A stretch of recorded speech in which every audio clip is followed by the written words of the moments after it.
Move.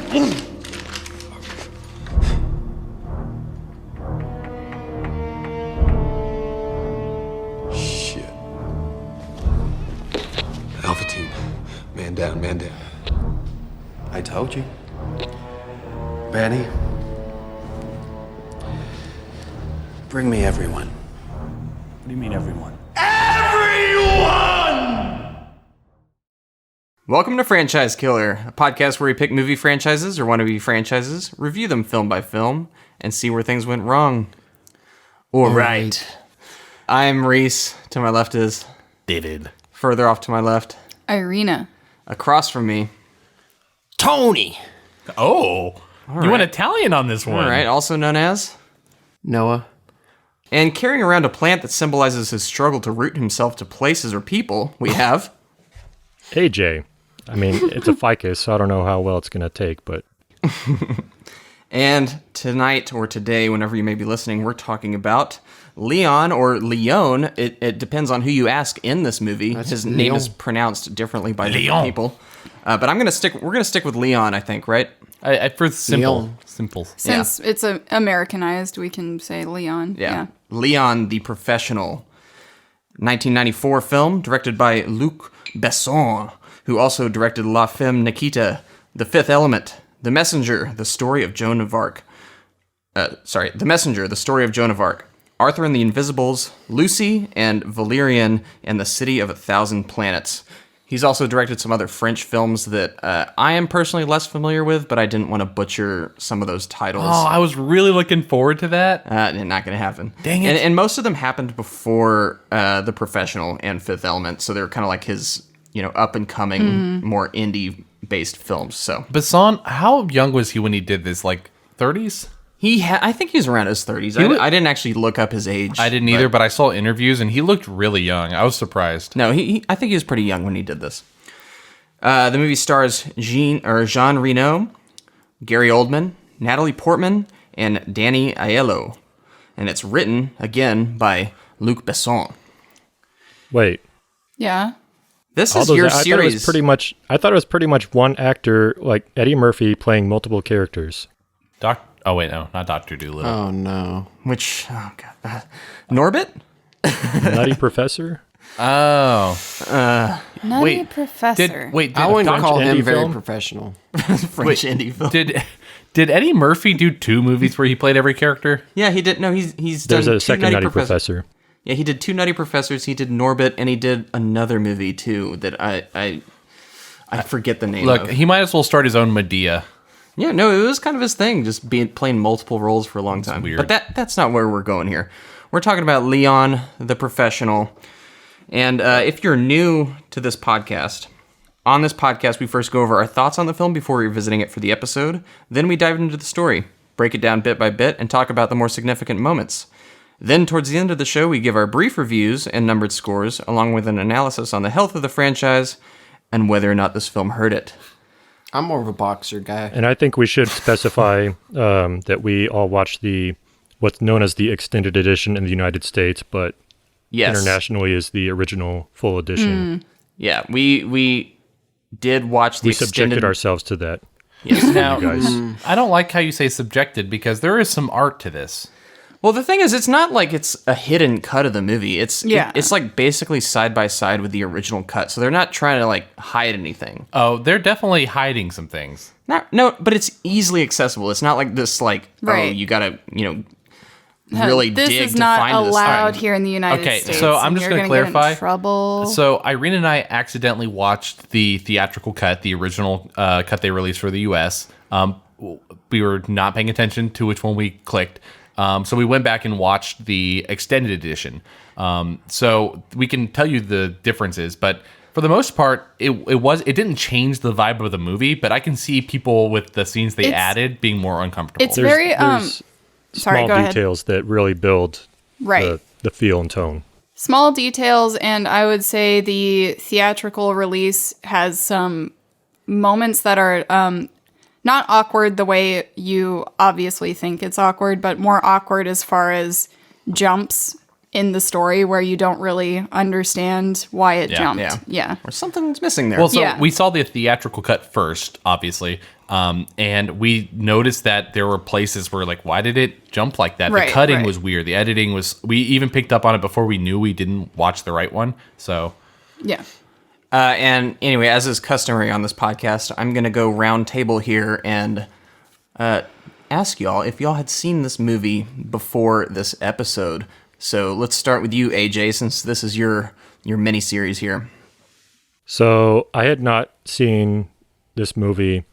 It had always been on my to-watch list just because it has such a reputation. I didn't really actually know anything about it. Funnily enough, I always saw that cover. That's that extreme close-up of Jean Reno, who I know that is now. For some reason, I always thought that was John Turturro on the cover of that poster. Yep, I could see why you could get those two mixed up. So, yeah, that's a little bit different than what I got. But once I saw this movie, I basically did not know how to process it. And I was like, we have to talk about this movie. I have to talk about this movie with somebody.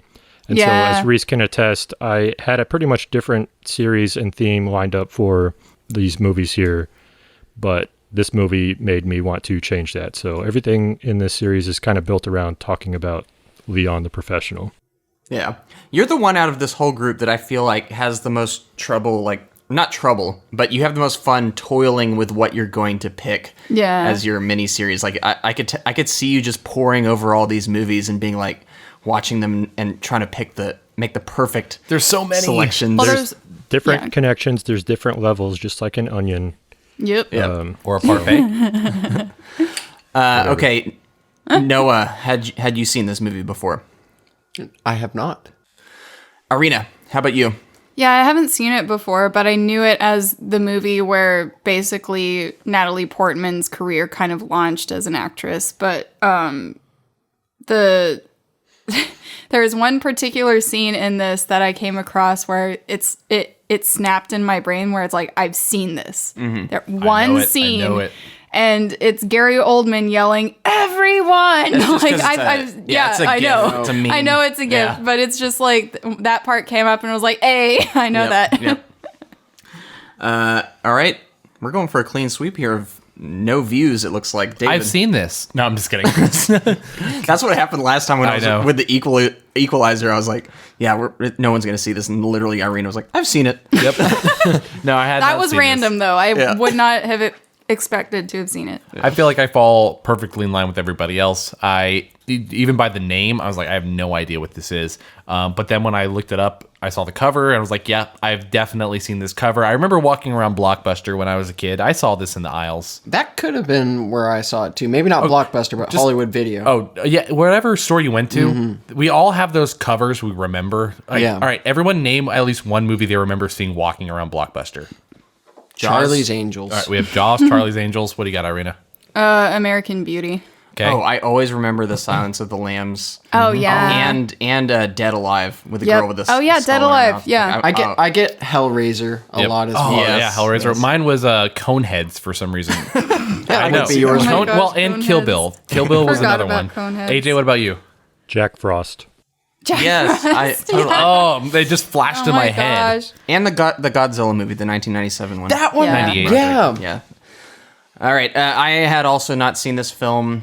Honestly, I'm kind of a fan of Luc Besson, but I've kind of avoided a lot of his movies over time, weirdly. But I really like The reasons. Fifth Element, and I liked Lucy well enough. And even Valerian, I find that movie so weird that I can't not completely. I can't. I mean, I admire things about You it. like weird movies. I do. And that one goes for it. I don't think it's a good movie, but it's a movie that definitely swings for the fences. So it is weird that I had not seen this movie, but I had definitely heard about it, and it has been on my list of films to catch up with for, I want to say, at least 15 years. And he did Arthur and the Invisibles. Yes. I watched that. I would have no idea Yeah. that and was and him. apparently he's directed all the sequels to it, too, which were not theatrical. There's like 4 of those movies now. I don't know why, but they just keep kind of churning those things out.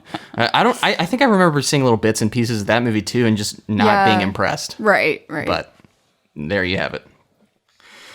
All right, David has prepared for us the best call to action yet.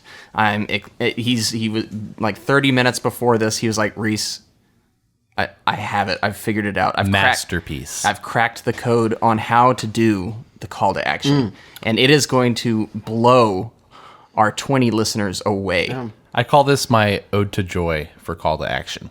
All right, let's hear it. Everybody who is listening, please go on Apple Podcasts, give us 5 stars and leave a review. Instagram and YouTube and Twitter are also areas which we put out content. What do you think? No? It was something. It was honestly the most unique one I've done yet. Now do it in a non-musical way, just in case people were so wowed by that performance that now they can actually, dissect what you were saying. All right.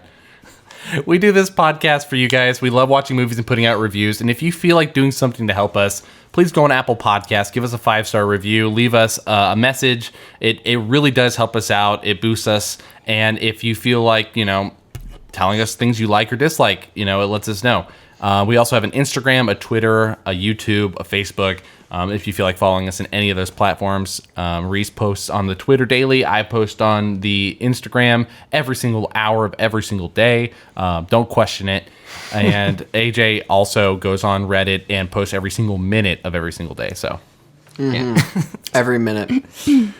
Yeah. AJ, do you think you could do a better call to action? No, that's pretty good. But something new that you can try in addition to all that, keeping with the times here, do your old Hey Google, Hey Siri, Hey Alexa, play Franchise Killer. I discovered that works. It's pretty cool. So, really? Actually, I ran into that with my parents because my parents, not being big on podcasts, they didn't know how to look us up. Like, I don't know what a podcast app is, they do have the Alexas and the Googles. And so, the Googles. I was over at my dad's and I was like, hey, Dad, you have this in your kitchen. Just say, hey, Alexa, play Franchise Killer podcast. And he did, and it played, and he was ecstatic. So good I had a similar experience. And I would not be surprised if doing that more and more would somehow, add one of those variables in the algorithm that boosts our visibility. And like you said, it helps us keep making these. So, yeah. Yeah, it all helps, is essentially what we're trying to say. No matter how you listen to us, it all filters down into some sort of benefit towards this podcast. So, Thank you. All right, AJ, you want to take it away with that story? Yeah, let's do it. From the director of La Femme Nikita. If you don't help me, I'll die tonight. I can feel it. An innocent girl with no one else to turn to. What exactly do you do for a living? Cleaner. You mean you're a hitman? Cool. A perfect assassin. I need you to help me, Leon. I want to get those dirtbags who killed my brother. With someone to finally believe in. Change ain't good. Remember that, Leon. I will. They're about to come face to face with the cop who's crossed the line. Bring me everyone. What do you mean, everyone?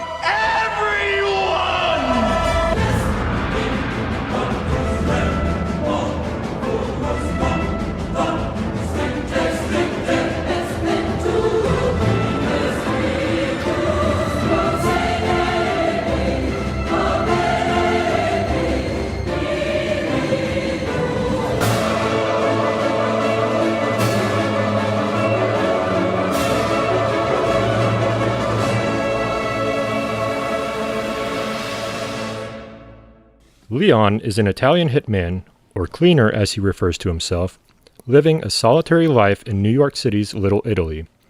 His work comes from a mafioso named Old Tony. One day, Leon meets Matilda Lando, a lonely 12-year-old girl. Matilda lives with her dysfunctional family in an apartment down the hall and has stopped attending class at her school for troubled girls. Matilda's abusive father attracts the ire of corrupt DEA agents who have been paying him to stash cocaine in his apartment. After they discover he has been stealing the cocaine, DEA agents storm the building, led by sharply dressed drug addict Norman Stansfield. During the raid, Stansfield murders Matilda's entire family while she is out shopping for groceries. When Matilda returns, she realizes what has happened just in time to continue down the hall to Leon's apartment. He hesitantly gives her shelter. I've been noticing with these movies we've been covering, there's a lot of DEA agents. And it's not going to stop with this movie. No. I didn't realize they were DEA agents, but having you read it out, I was like, oh yeah, they're in this too. They're like all throughout the Equalizer movies as well. Do they deal with drugs?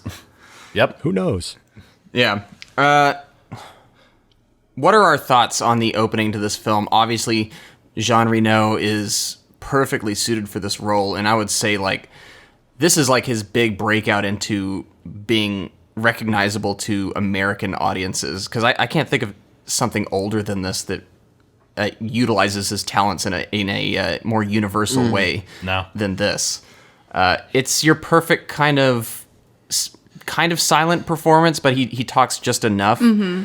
It's like you get the sense that maybe he's not completely confident with his English, but that actually kind of benefits this role a lot. Where it's I don't know. He embodies this character of Leon so well, and I was doing a little research on the character, and he actually enlightened me to something throughout this movie that I hadn't thought. I had already seen the film, but that he was actually playing the character as kind of simple-minded, like really good at his craft, but simple-minded. So kind of a savant. Yeah. Yeah, and that really kind of recontextualized his Childlike, character for maybe. Yeah. his character for me, and it made the movie, honestly, in hindsight, a little less creepy.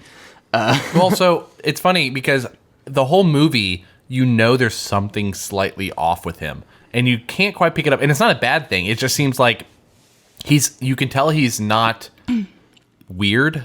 You know, I don't like. By that you mean a pedophile? Yes. Let's frame this here. So for me, I was hooked right away, and this first scene where he's in the middle of a job, he completely embodies the title of this movie. He's a professional. He is top of the game at being a hitman, whatever mercenary. You know, he doesn't kill this exact person, but he is very talented, very skilled. You know, Yes. It had me hooked right away. Like, he's the pinnacle of a hitman with all the skills and everything. And then we transition to the other side, you know, of his daily life. And then we see the contrast of his character. So it was really well done in that they show you right away his skill before they show you his quote unquote deficiencies. Yeah. Mm-hmm. It makes it. Yeah, this would be a completely different movie if they swapped the order in which they showed that. Like if it started with his innocent side, and then it goes into this hitman, like he takes someone out. It would almost be like a darker tinge to this movie. Like, I'm not saying this movie isn't already dark, but it'd be completely different. Whereas, like, it would be a lot more like shocking that you have this innocent or childlike character who then murders people. Mm-hmm. Yeah, because you would feel like he's putting on a different persona, whereas here, like, we see, like you said, he has a childlike nature who has a kind of one-track skill set that he's very, very good at. Yeah. You know, he literally slips back into the shadows, and that's one of the most well done slip into the shadow scenes I've seen. Oh my gosh, It was so good. And I love that moment when he comes behind that guy and the blade slowly And lifts you up know to he's his there. so You good. know he's there. And his face is so perfect to be like accented by the shadows and the light. Like, it's I don't know. He has such a recognizable face that it works really well with shadows. I don't know how else to describe that. Angular. Right. Yeah. Even And, the cap and the sunglasses like look goofy kind of on the outside, but in the job setting, like, Oh yeah. you don't think about that at all. Like, it's I think He's the only person that can pull them off. Yeah. The hat and the glasses in my mind throughout this film almost represented, like, because there is that childlike nature about him, like a separation from work, you know, and life. So when he's working, that it's like a different Persona. character almost. And so that kind of gets him into that persona. But, like, that's just kind of how I pictured it in my mind while watching the film. Mm-hmm. Also, this movie just, it feels, even though it is, I think, mostly filmed in New York, it feels foreign. It still feels French. Oh, easily. It feels like there's definitely some French scenes. I think a lot of the interior scenes actually. But yeah, like you don't feel like this is New York City. Yeah. Especially during the time period. Like you feel like you're within the culture. It feels like a European vibe. Yes. From the color palette, the architecture, framing, like everything. The music too. Yeah. Yeah, music too is excellent. Everything in this movie kind of creates this dreamlike quality where you don't really feel like you're in the real world. There's no real sense of security. There isn't really any kind of law, even though there are police, talked about in the background. They're kind of a joke. You don't actually really see them that much. Well, they're all like corrupt. Yeah, they're all apparently. corrupt. And then everyone living in this apartment complex sort of accepts that crime happens here. Yeah. So that's something Besson said actually when he was Yeah. being interviewed, was that he chose New York City, especially during the 90s, I feel like, because you could get away with anything. Like literally you could commit a crime and then nothing happens because people don't say anything. Right. And that's how it feels in the movie. Yeah. So yeah, sorry to take us off on the aesthetic tangent there. No, it deserves to well, be that's mentioned important. in this movie. Yeah. Yeah, and I'm sure it'll come up again. But let's also talk about Matilda, played by Natalie Portman in her first role. And the first thing that came to mind when I watched this was Kirsten Dunst in Interview with the Vampire. Yeah, that was I'm me like, too. I get why this person is famous. Like, Yeah.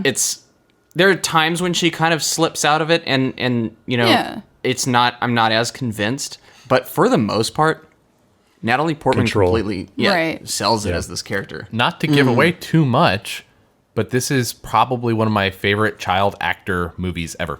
Really? Yep. Okay. Well, she's such a huge part of the movie. Yeah, Like, she if is. her character doesn't work, the whole movie falls apart. Well, Oh, yeah. So the thing is, like, she kind of slips in and out, but it's almost purposeful. Like, there are aspects about her that Yeah. are meant to seem like not quite like a child, and that's intentional.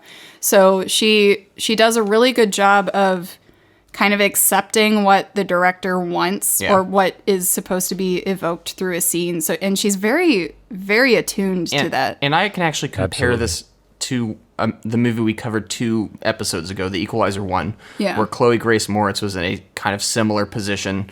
Right. Chloe Grace Moritz didn't sell me on her performance because the dialogue written for her was from... It sounded like it came from the brain of someone who is much older, who should Yeah. not be saying things Yeah. like that. Whereas Natalie Portman as Matilda, it sounds like what a kid who is slightly above her age would Trying say. to act like Yeah. an adult who's Trying to seen act like too an much. adult. Yes. Right. But in a complex situation, complex context. Right. Like she exudes that almost intimidating level of intensity because Yeah. that's Yeah. how she survives. But, you realize that there is something broken inside. Right. And right That's away, exactly like it. the framing of it is just of her sitting there, swinging her feet, but smoking a cigarette. Yeah. Yeah. And interestingly enough, we never actually see her inhale because that was, I think her mother had control over, some things, thankfully. Right. Yes. Right. Her Putting some parents had a limits lot and of parameters. content change. Yeah. Yeah. Yeah. Well, the fact that her parents had so much say over what happened, or we're talking about Natalie Portman's parents directly, Correct. had so much say over like what she would be allowed to do in this film, means that the director really, really, really wanted her in that role. So I think he knew like, yeah, this has to be Matilda, So yeah, I'll cut those things out just so we can because what's really important is that she understood what he wanted, Yeah. Yeah. So But the directness of her eye contact is Yeah. the biggest, most prominent thing in almost every scene she's in because she knows like how to manipulate. Yeah. And that's a survival skill that she's learned. right. Yeah, that's what I was And then going to we- say about her performance. Is one of my favorite parts is that her acting is convincing because she doesn't waver. She will stare you in the eyes and sell you the line. Yeah. Yeah. Yeah. I think more than just the way she's acting, the way she's dressed and the way her hair is done, like you can't help but think this is very, very specifically tailored because the hair is in a strange way very adult. It's very chic, So like it intends for you to see her as older, Yeah. But at the same time, it's still very girlish, It's so strange. And she wears like kind of crop tops and skirts, leggings, you know. There's a lot about her that is older for her age, you know. Oh, yeah. And, you know, based on what her environment is, you know, we see that she's exposed to sex and violence and stuff. And so she, you know, has to learn from those examples. Right. So we see her interactions with everyone in her household, and she's guarded, but at the same time, when her brother comes up and hugs her, like we see her let her guard down. Right. And so those small little details that aren't even spoken lines, you know, that change in demeanor really show you who the character is. Yeah. And every single interaction with the family that we only see briefly, and then later on with Leon, just the unspoken lines in this movie and the mannerisms that Portman is able to pull off at this age, especially for her first major role, is astounding. Yeah, it's very impressive. Going back to her interactions with Leon, like I was, while I was watching it, you know, I was just taking like immediate thoughts as I was watching this, but did anybody get kind of like a Boo Radley and Scout impression from them? I can see that. It's like they're not exactly like those two characters, but there's this aspect where there's kind of an innocent, simple-minded adult To Kill a combined Mockingbird, with for anyone that didn't catch it on the... Oh, yeah, exactly.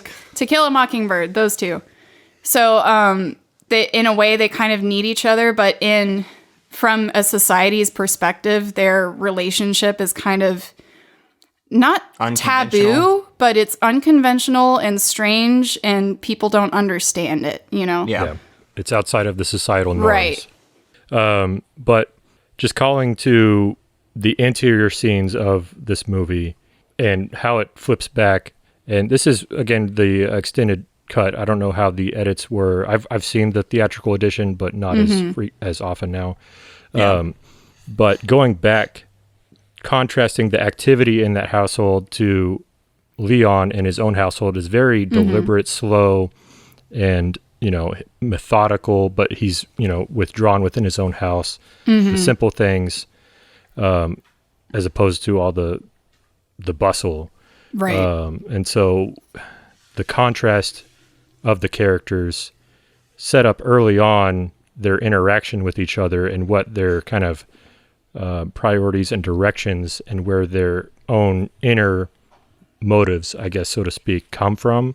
And that does that in a subtle way without saying later on, yeah, this is what I want.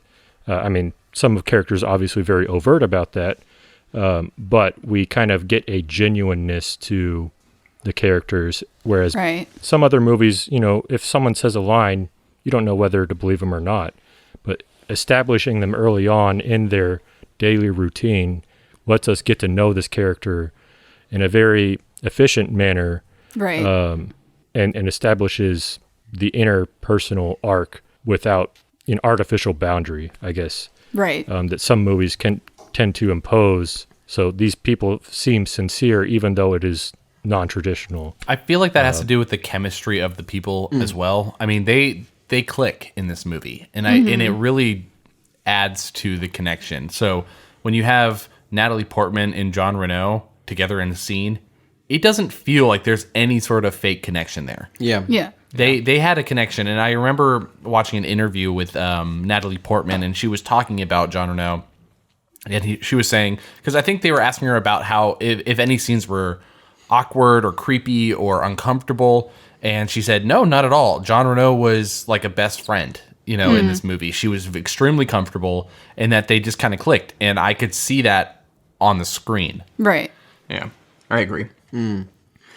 So before we move on into the story, we do need to touch on Stansfield, played by Gary Oldman. Yes! We have this very eccentric performance from him. This was like a big... this era of Gary Oldman was all about these over-the-top performances. Fifth Element. Well, I saw him in 1990s, like Rosencrantz and Guildenstern are dead. Yeah. And then after Fifth Element as well. Fifth Element, yeah. So, full disclosure, Gary Oldman is probably in my top 3 favorite actors of all time. Yeah. And for good reason. Talented.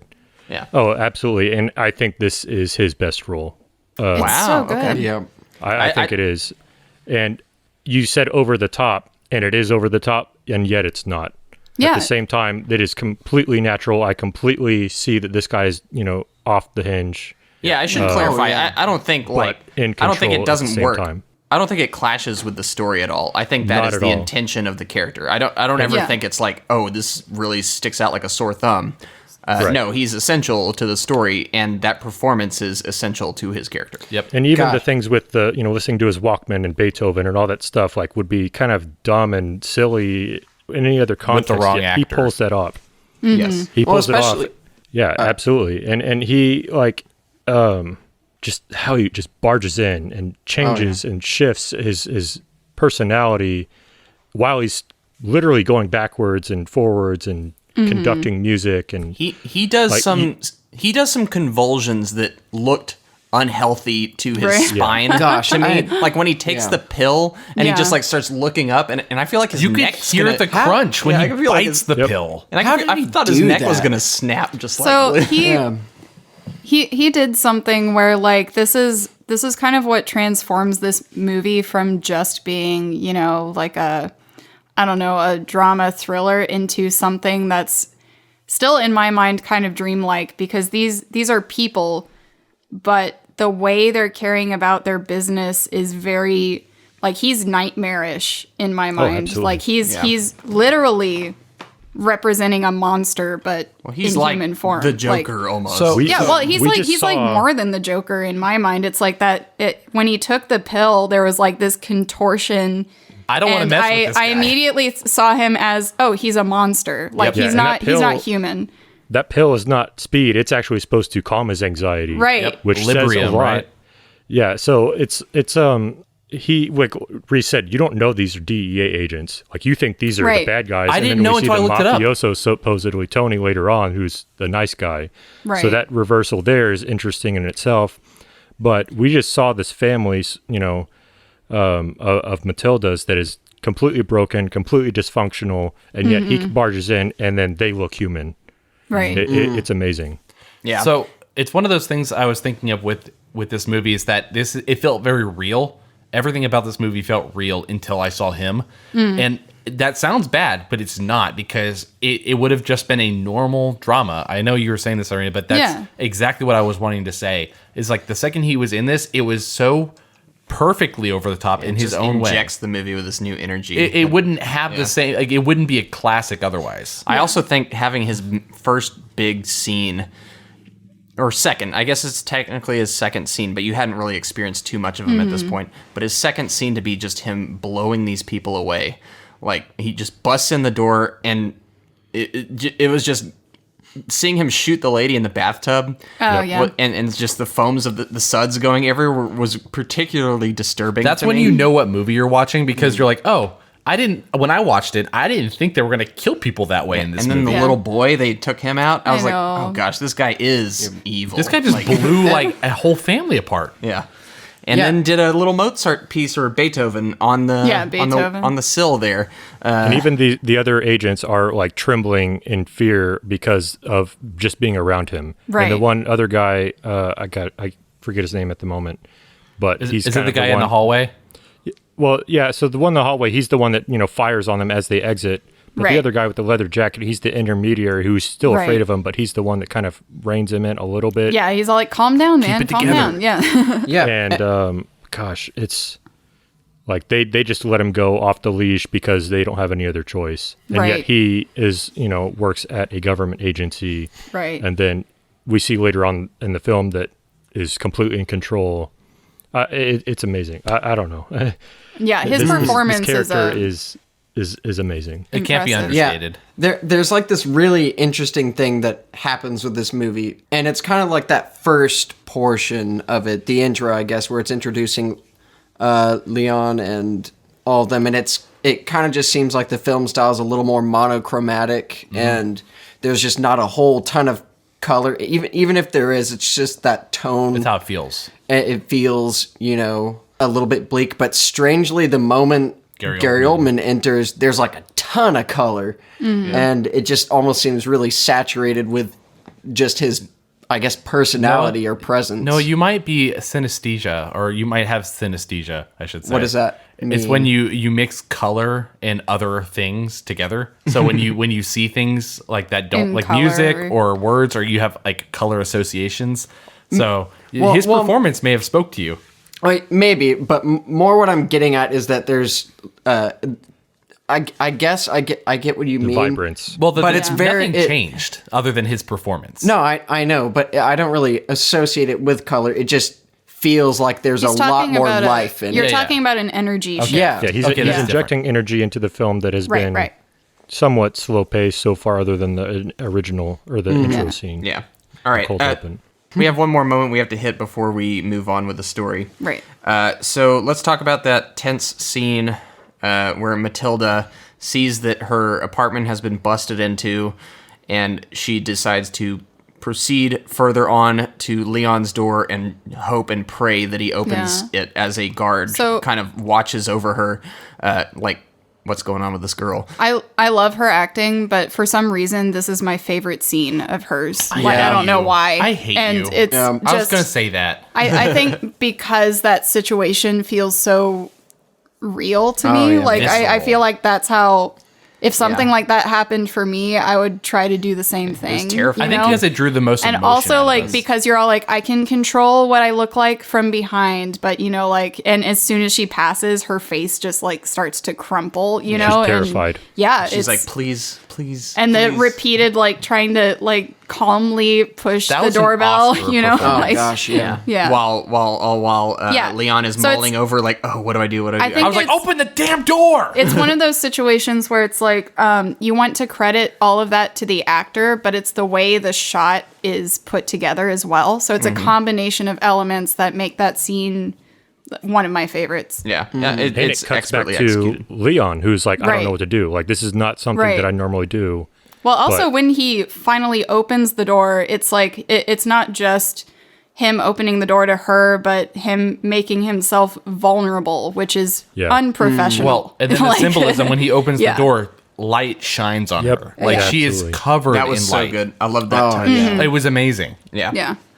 And then the original opening where he gets the contract from Tony. So we are introduced to Tony a little bit, the benefactor, even though he's the head of a basically Tony. Yeah. the mob.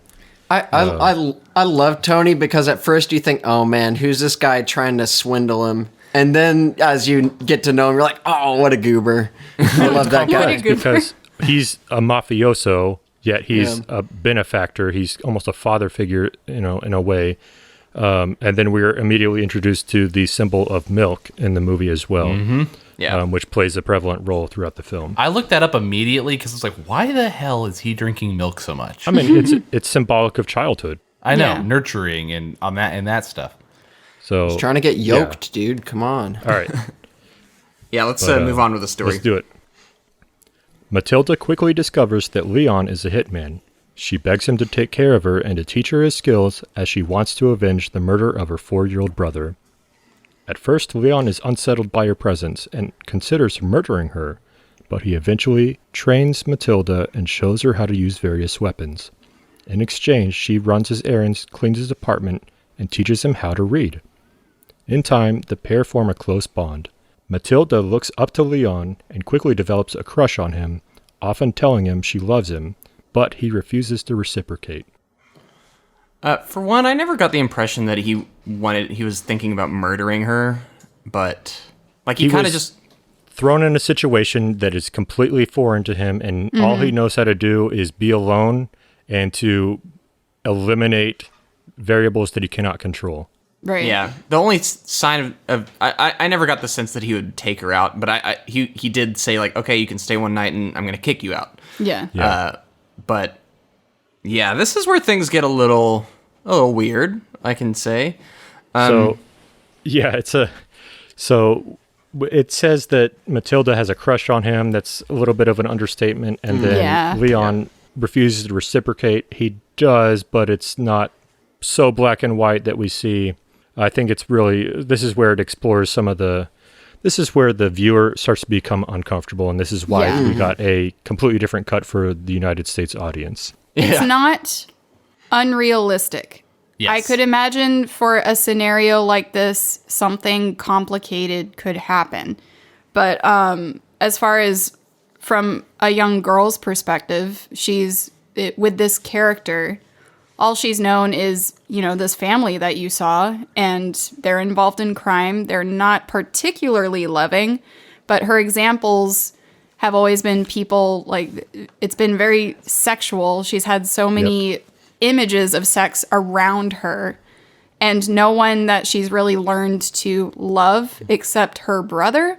And the only reason she gives for, not wanting to leave him is because all he ever did was just cuddle up to her, and they didn't really, talk to her. So from our understanding, she hasn't been exposed to a true kind of love. So once she has this sort of fatherly figure here, or friend, actually, I think it's reasonable to believe that a girl her age would try to link that to love, a romantic love. love. It is love, but yeah, you're right. It is love, but it's like dialing it in even further is this is how she interprets being wanted. Mm-hmm. Yeah. Because in her place, at her school, at her home, she feels unwanted because she's always in the way.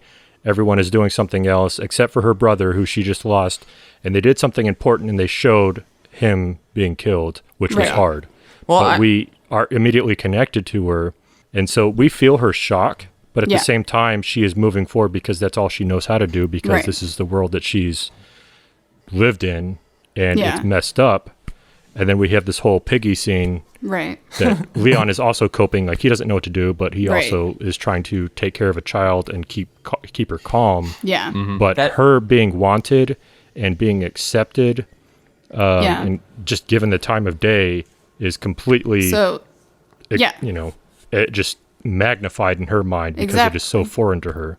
So we'll see examples of this like throughout the movie constantly of basically what you said, like nobody gives her the time of day. Adults do not take kids seriously. They ignore them, in fact. Like she was able to get through so many scenarios where like children are just kind of treated like, yeah, they're there, they're nothing. Or disarmed. But he's one of the few that actually reached out to her and talked to her directly as a person. So she's getting acknowledgement in more ways than one. So yeah, and here's a food for thought kind of question. Right. So she is completely unfazed when she sees, his armory and understands that he kills people for a living. She just says, cool.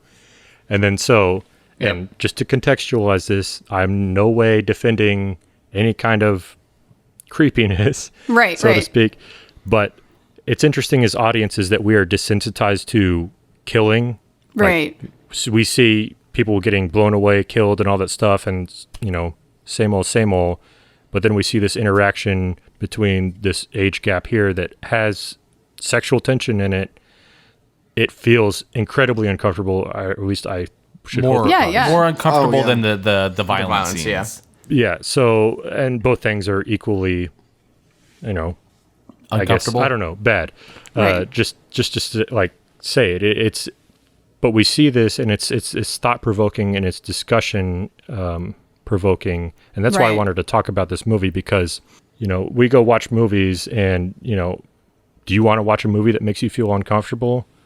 Most people probably would say no, but like here we see kind of an art form, I guess, and also it's a story of almost something that's real, because we see something that's not beautiful, it's ugly, it's got warts, and it's complicated. And it is complicated, and it never kind of goes off the rails into full-on creepiness, in my opinion. And I thought it was important to note... it flirts with the border of it. Yeah, it really does. It's important to note, though, that it is mostly Matilda who's, like, really trying to force herself onto this guy. And he is 99% not receptive to any of it. My impression is that he was kind of like confused, you know, like he doesn't really know what to do. He hasn't been in this position. Yeah. So there's a line later on that I'll kind of spoil, but it really embodies their dynamic. Is that she says, "I'm already grown up. I don't have any more growing to do. what's an age or whatever. I'm really butchering and paraphrasing here. No, you're But fine. he says, I'm old, but I have a lot more growing to do. So they're, direct opposites in that sense. Yeah. Right. Where he's, numerically old, in But a time acknowledges sense, that but he has room to has grow. a childlike innocence to him. But she is, on some levels, seen more than a child should, but has the number associated with her age. Right. So they're inversely, related that way. And so it's interesting seeing that dynamic here, and especially over a glass of milk and over killing people, which is obviously something that breaks people down. Yeah. Right. Just the way that they go around her training and everything, so nonchalantly, take out whoever you want. No women and kids. How about this guy? Yeah, go for it. And granted, it was a fake bullet or a fake. Yeah, it's paintballs, Yeah. but even still, I don't know. It's every single scene and every single line and interaction they have they're both learning to interact with another person. Yeah. It's a completely new experience to them. And that's the only reason I was able to buy him actually training her to be a killer this young. It's because these two characters are so unconventional in the first place that you believe this wild scenario where Leon is teaching her to snipe a guy in the park. In any other movie, this would be completely ridiculous. But you're like, no, the way I understand Leon is that he's kind of weirdly receptive to this girl and willing to kind of take her in, and he doesn't have a lot of knowledge of the social norms, but he's like, I'm really good at killing, and this girl needs something. father. Yeah. So you kind of, it's a bi-directional dependency. Right. yeah, So they're both learning from each other, and they both kind of realize that this other person in their life now is the most important thing that's happened to them.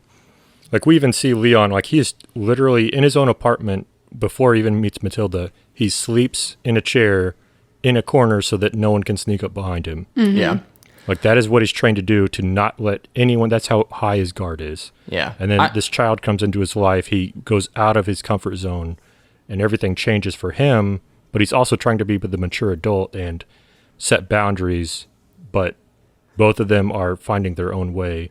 And then she shoots a gun out the window. I do want to say that another one of the that is one of the tensest scenes to me, where the director knows what you don't know, that the gun is fake. You're 75%. I was 75% sure. She's not actually gonna shoot someone. But I was also there's also a chance that she could. And no, I was thinking the same thing. I was like, Because they're she's so gonna kill outside someone. of society. yeah, Yeah. exactly. It And wouldn't matter to them. So there was an interview I saw. I think it was when Nathalie Portman was 13. She was on Conan O'Brien, and she was talking about working with guns on this movie. And her parents had her actually go through gun training for this movie. So she knew. She was actually disassembling and reassembling the gun. So she knew the difference between normal bullets and fake bullets. Are you Also, sure it can I wasn't say- a puppet? Yes. can I say also that her at 12, she is more well spoken than I am at 30. So you watched the interviews too. I watched Yeah, some. so she's too good. But she was explaining to Conan about how, she was like, yeah, it was fake, but the gun was so heavy, and you had to disassemble it and reassemble it, and you had to shoot at people, and it was so intense. And he goes, yeah, it sounds like you were holding a real gun. And she's like, no. I was like, that looked like a real gun. Yeah, she was dealing with real guns. Except for when she shot out the window, where she was shooting that thing off way too easily, waving it around. That thing would have been a little heavier in her hand, I feel like. Yeah, maybe. And the whole reading thing, teaching them to read is an excellent. I mean, we see that a lot. A young person teaching an old person to read is an amazing tool, because it's such a cross barrier thing that most of us take for granted now. It's disarming. But it's especially in the United States, but across the world, literacy is not something taken for granted, but that is very evocative of adulthood or maturity. And so again, there's that mismatch. And then, she's literally reading out of a Socrates book, who Socrates himself was killed for supposedly misdirecting or corrupting the youth. So I thought that was kind of an interesting little nod there. Yep, I didn't And look then that we deep also into see it. the fern, or the plant that Leon is so intent on taking care of that is his only other concern in the world. Yeah, he literally puts his life on the line to save that plant at various times. Yeah, and it's interesting that it's the symbolism of the roots, and it's always being able to move place to place, and only goes out in the sunlight when is appropriate time. It's very meticulous, very purposeful. Yeah, But it's something that's supposed to be vibrant and outside and out in nature, but it's in its own artificial environment. So there's a lot of symbolism in this movie that is really cool.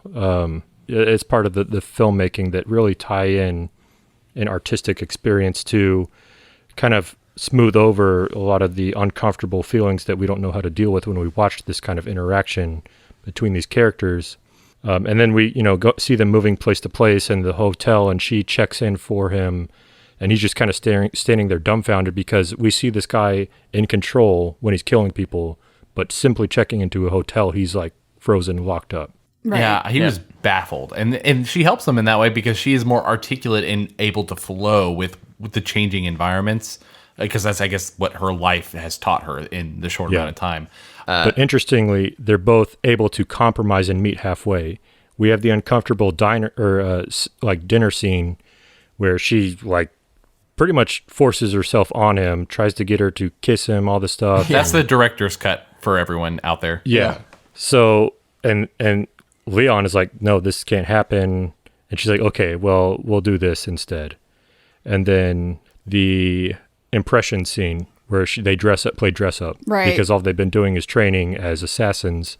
That made it in the theatrical cut, and that one was like, oh, this is happening. And that was uncomfortable as well. Like her as Marilyn Monroe is, and interestingly enough, to Natalie Portman's credit, as a young actress, like she was actually doing an impression of a Wayne's World impression of Marilyn Monroe instead of Marilyn herself.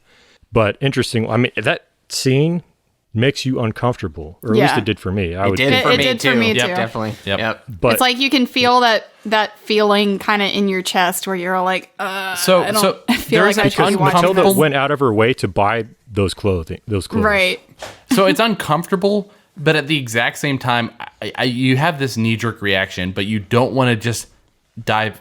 I don't know how to say it. I don't know. It's uncomfortable, but it's not unreal. So it makes it less uncomfortable for me because I could see that happening. What helps is the way Leon reacts to it. He's like constantly like averting his gaze. He's all like, "This is odd," like I'm not really comfortable with this because she has lingerie at point. Well, he's picking up on a certain vibe. Like an impersonation is one thing, but she's kind of going into it with this subtext, and he's kind of finding that uncomfortable. So that scene, it was hard for me to watch, and I think that's purposeful. Like it's kind of close up on her face. If you had the camera pulled back just watching the scene, it would not be uncomfortable. But when you get into those intimate spaces, he does some and you're close-ups, too. You're watching a child, putting on kind of a seductive act. It's like, this is I can't look at this.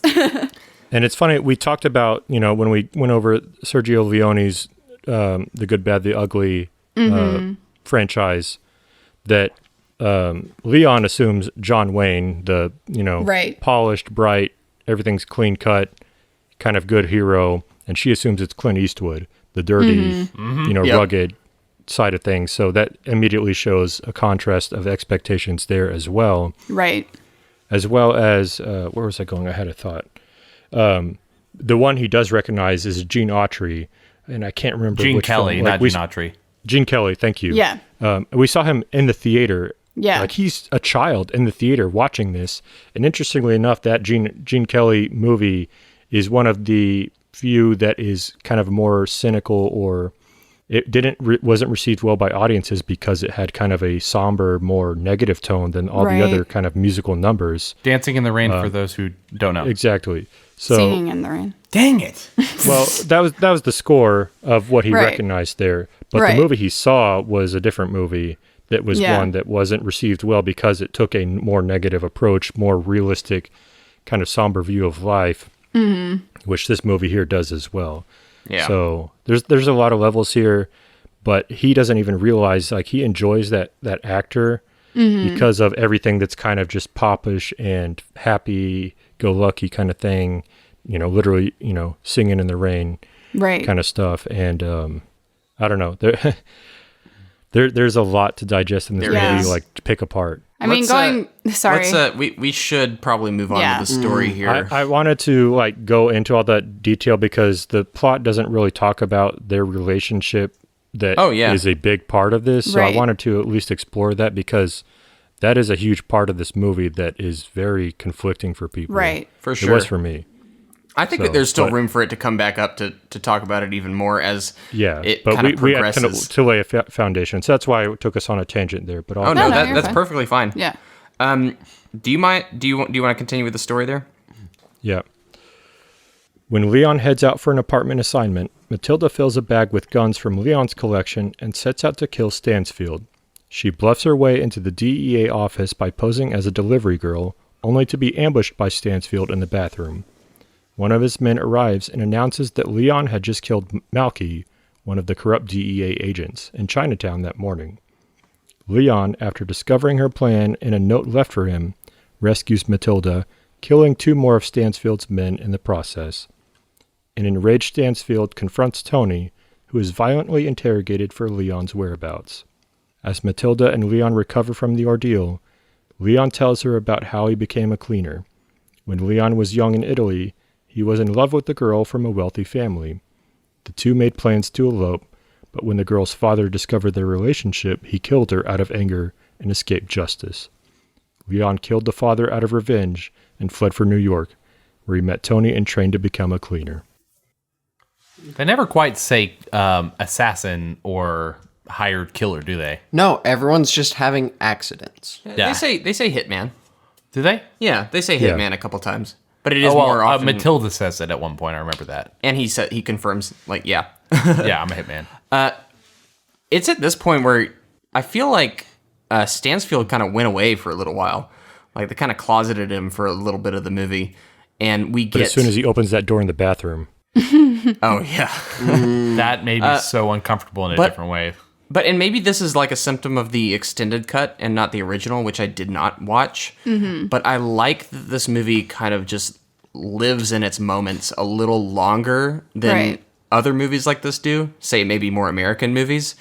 It is almost this whole period where Stansfield, or there isn't like much opposition. Mm-hmm. And I know we just read a paragraph where there's a lot of opposition, but it was almost had this lightly dreamlike quality of these, and maybe that's the French influence there.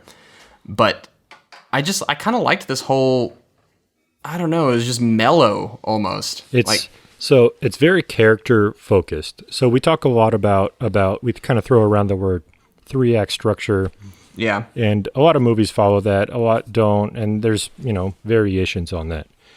But this movie focuses on character, and what supports this movie are the actors that embody those characters. Mm-hmm. So, and in terms of rise and fall of a story flow and tension and resolution, like this has that overall, but we're more engrossed in the character interactions.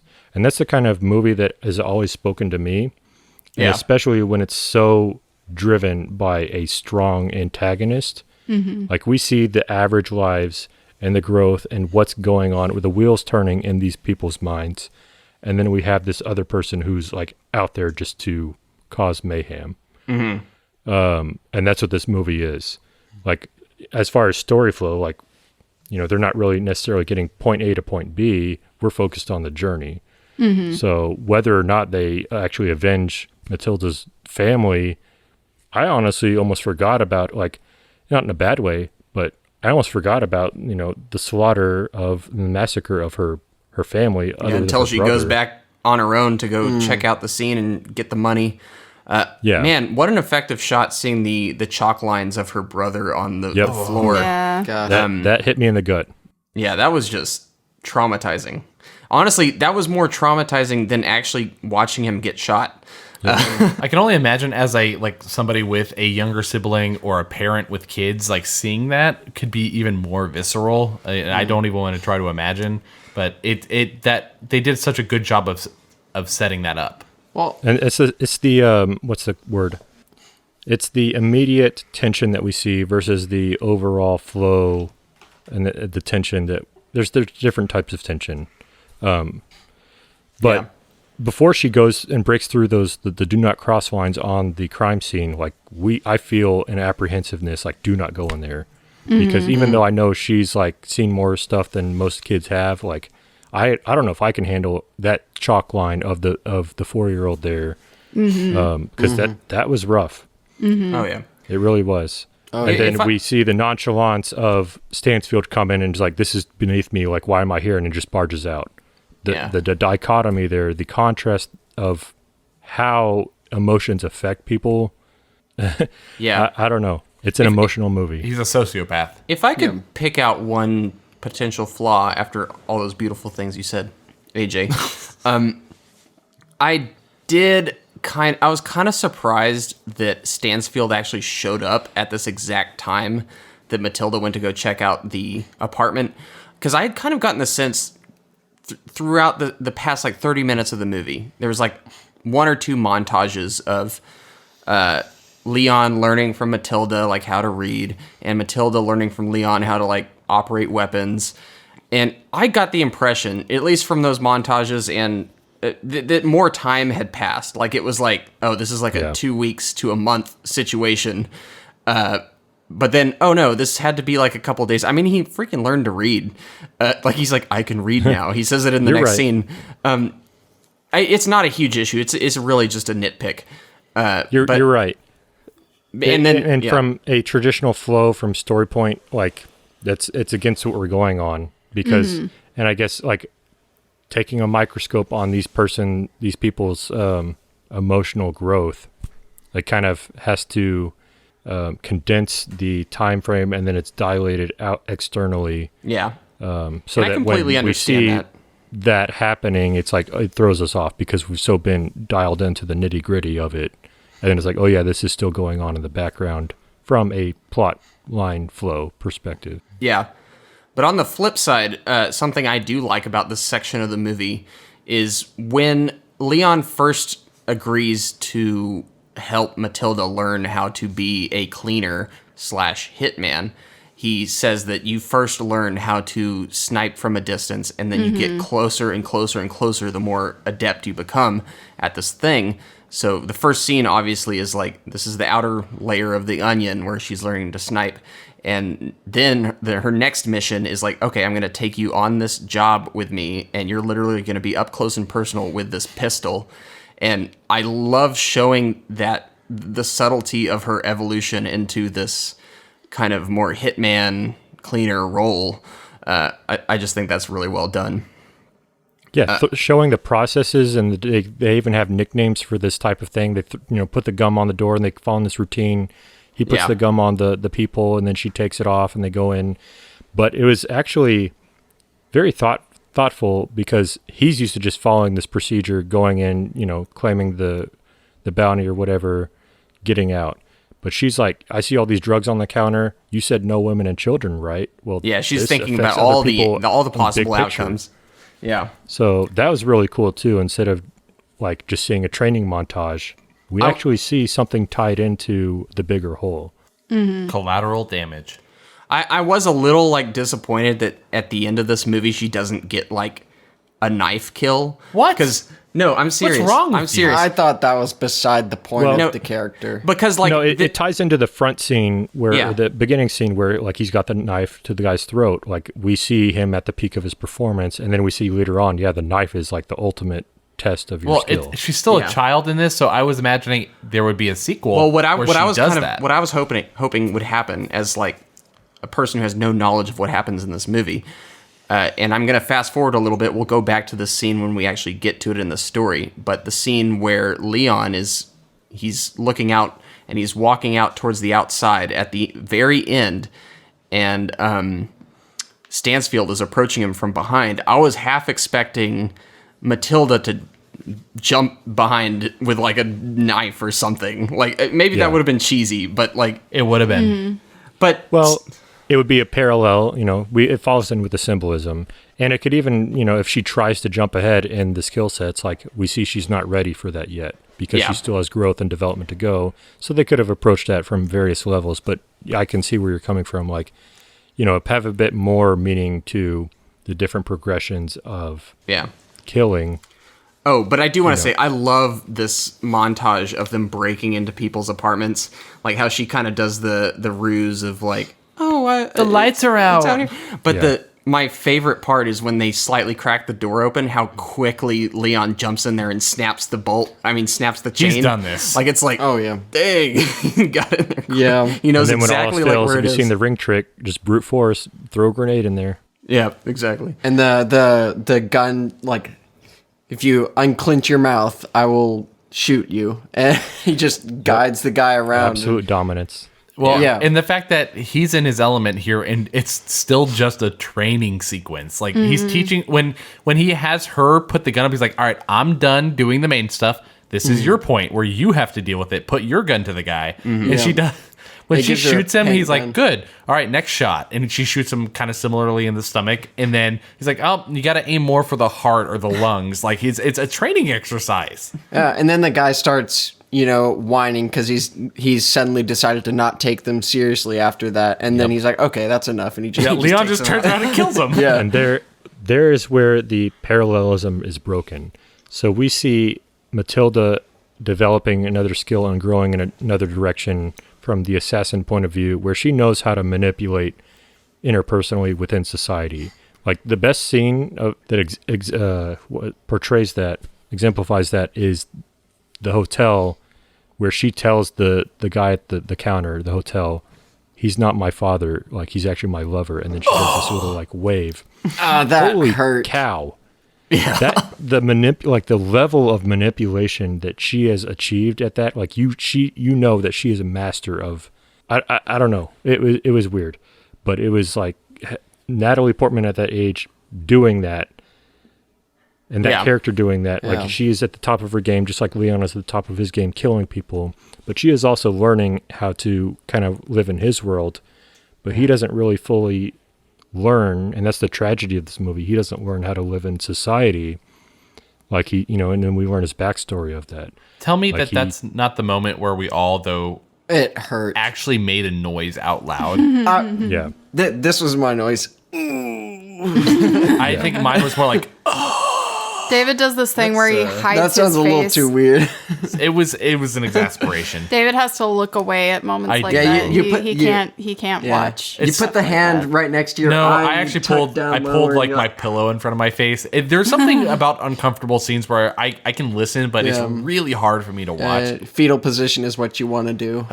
But still, the thing though that redeems it is she is a child, and she has this really messed up idea of what it means, what a father figure is. Like her, and when John Reno comes in, he is something that is completely different, who is an actual father figure, but she doesn't know that. So it's more. It goes back to being wanted. Yeah, exactly. This is the only person that has ever seemingly wanted to, give her attention, be around her, care about her. We go simultaneously to her watching Transformers cartoons on TV, hugging a stuffed animal, but not being able to join a hit.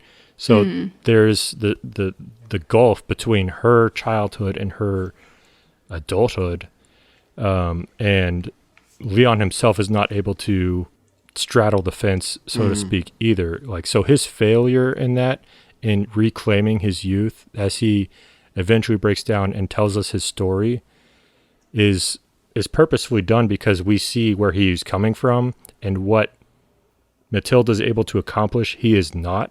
And so reviewing the film that way, like, it's a tragedy. It really is. And that's why this movie is titled Léon the Professional. And there's multiple meanings of professional and that can be gone into that way, but I think that's why he is the title of the movie, not Matilda, because he is the tragic figure. Yes, I totally agree. So are y'all ready to talk about, very briefly, and we can move on after this, but the one scene that I feel like maybe kind of oversteps a little bit? I think that a lot of people would agree with Or you. do we but have a I don't different idea of know which if I scene it agree is? with you. I think I know. Okay, I think it's the pink dress scene. Yes, that is the scene. That is 100% the scene. Okay, that is in this section. Leon had bought her a pink dress. She puts it on and kind of presents herself to him and asks if he likes it, and he says yes. That said, fortunately, this scene does not go much farther than that, but it is the one it's like the one scene where there is some sort of reciprocation from Leon in a more shady way. That's right where he goes into his background and his story, that there is this woman that he loved. Thankfully. And then that is like that's what saved it. That helps. But then the last line he says is, "I wouldn't know how to be a good lover." So then there's that wrench in the gears. It's like, okay, now what? Like, how do I reconcile what I've been saying artistically? What's the message of this? And then what's actually on the screen? And then all that's confounded later on. I'll talk about later. But there's nuance. I think that as his character alone, though, it all comes down to the fact that he is not a full adult. There's something with him. Yeah. And so then they end up compromising. She's like, okay, but at least you're not going to sleep in a chair. You're going to sleep on the bed. And they do share a bed, obviously. Platonically, everyone keeps their clothes on. Yeah. But he relaxes enough to actually sleep on the bed and then snore. And then he's appalled at himself that he was actually able to do that. But yes, this definitely dialed up the discomfort level.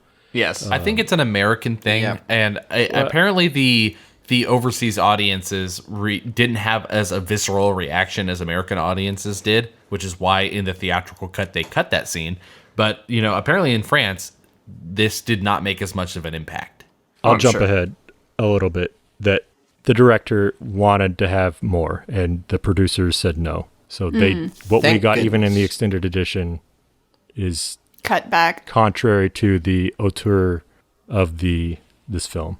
Interesting. I would have been way too uncomfortable if it had gone more than somehow, I was already uncomfortable. I'm glad it didn't. Somehow the middle ground was actually perfect.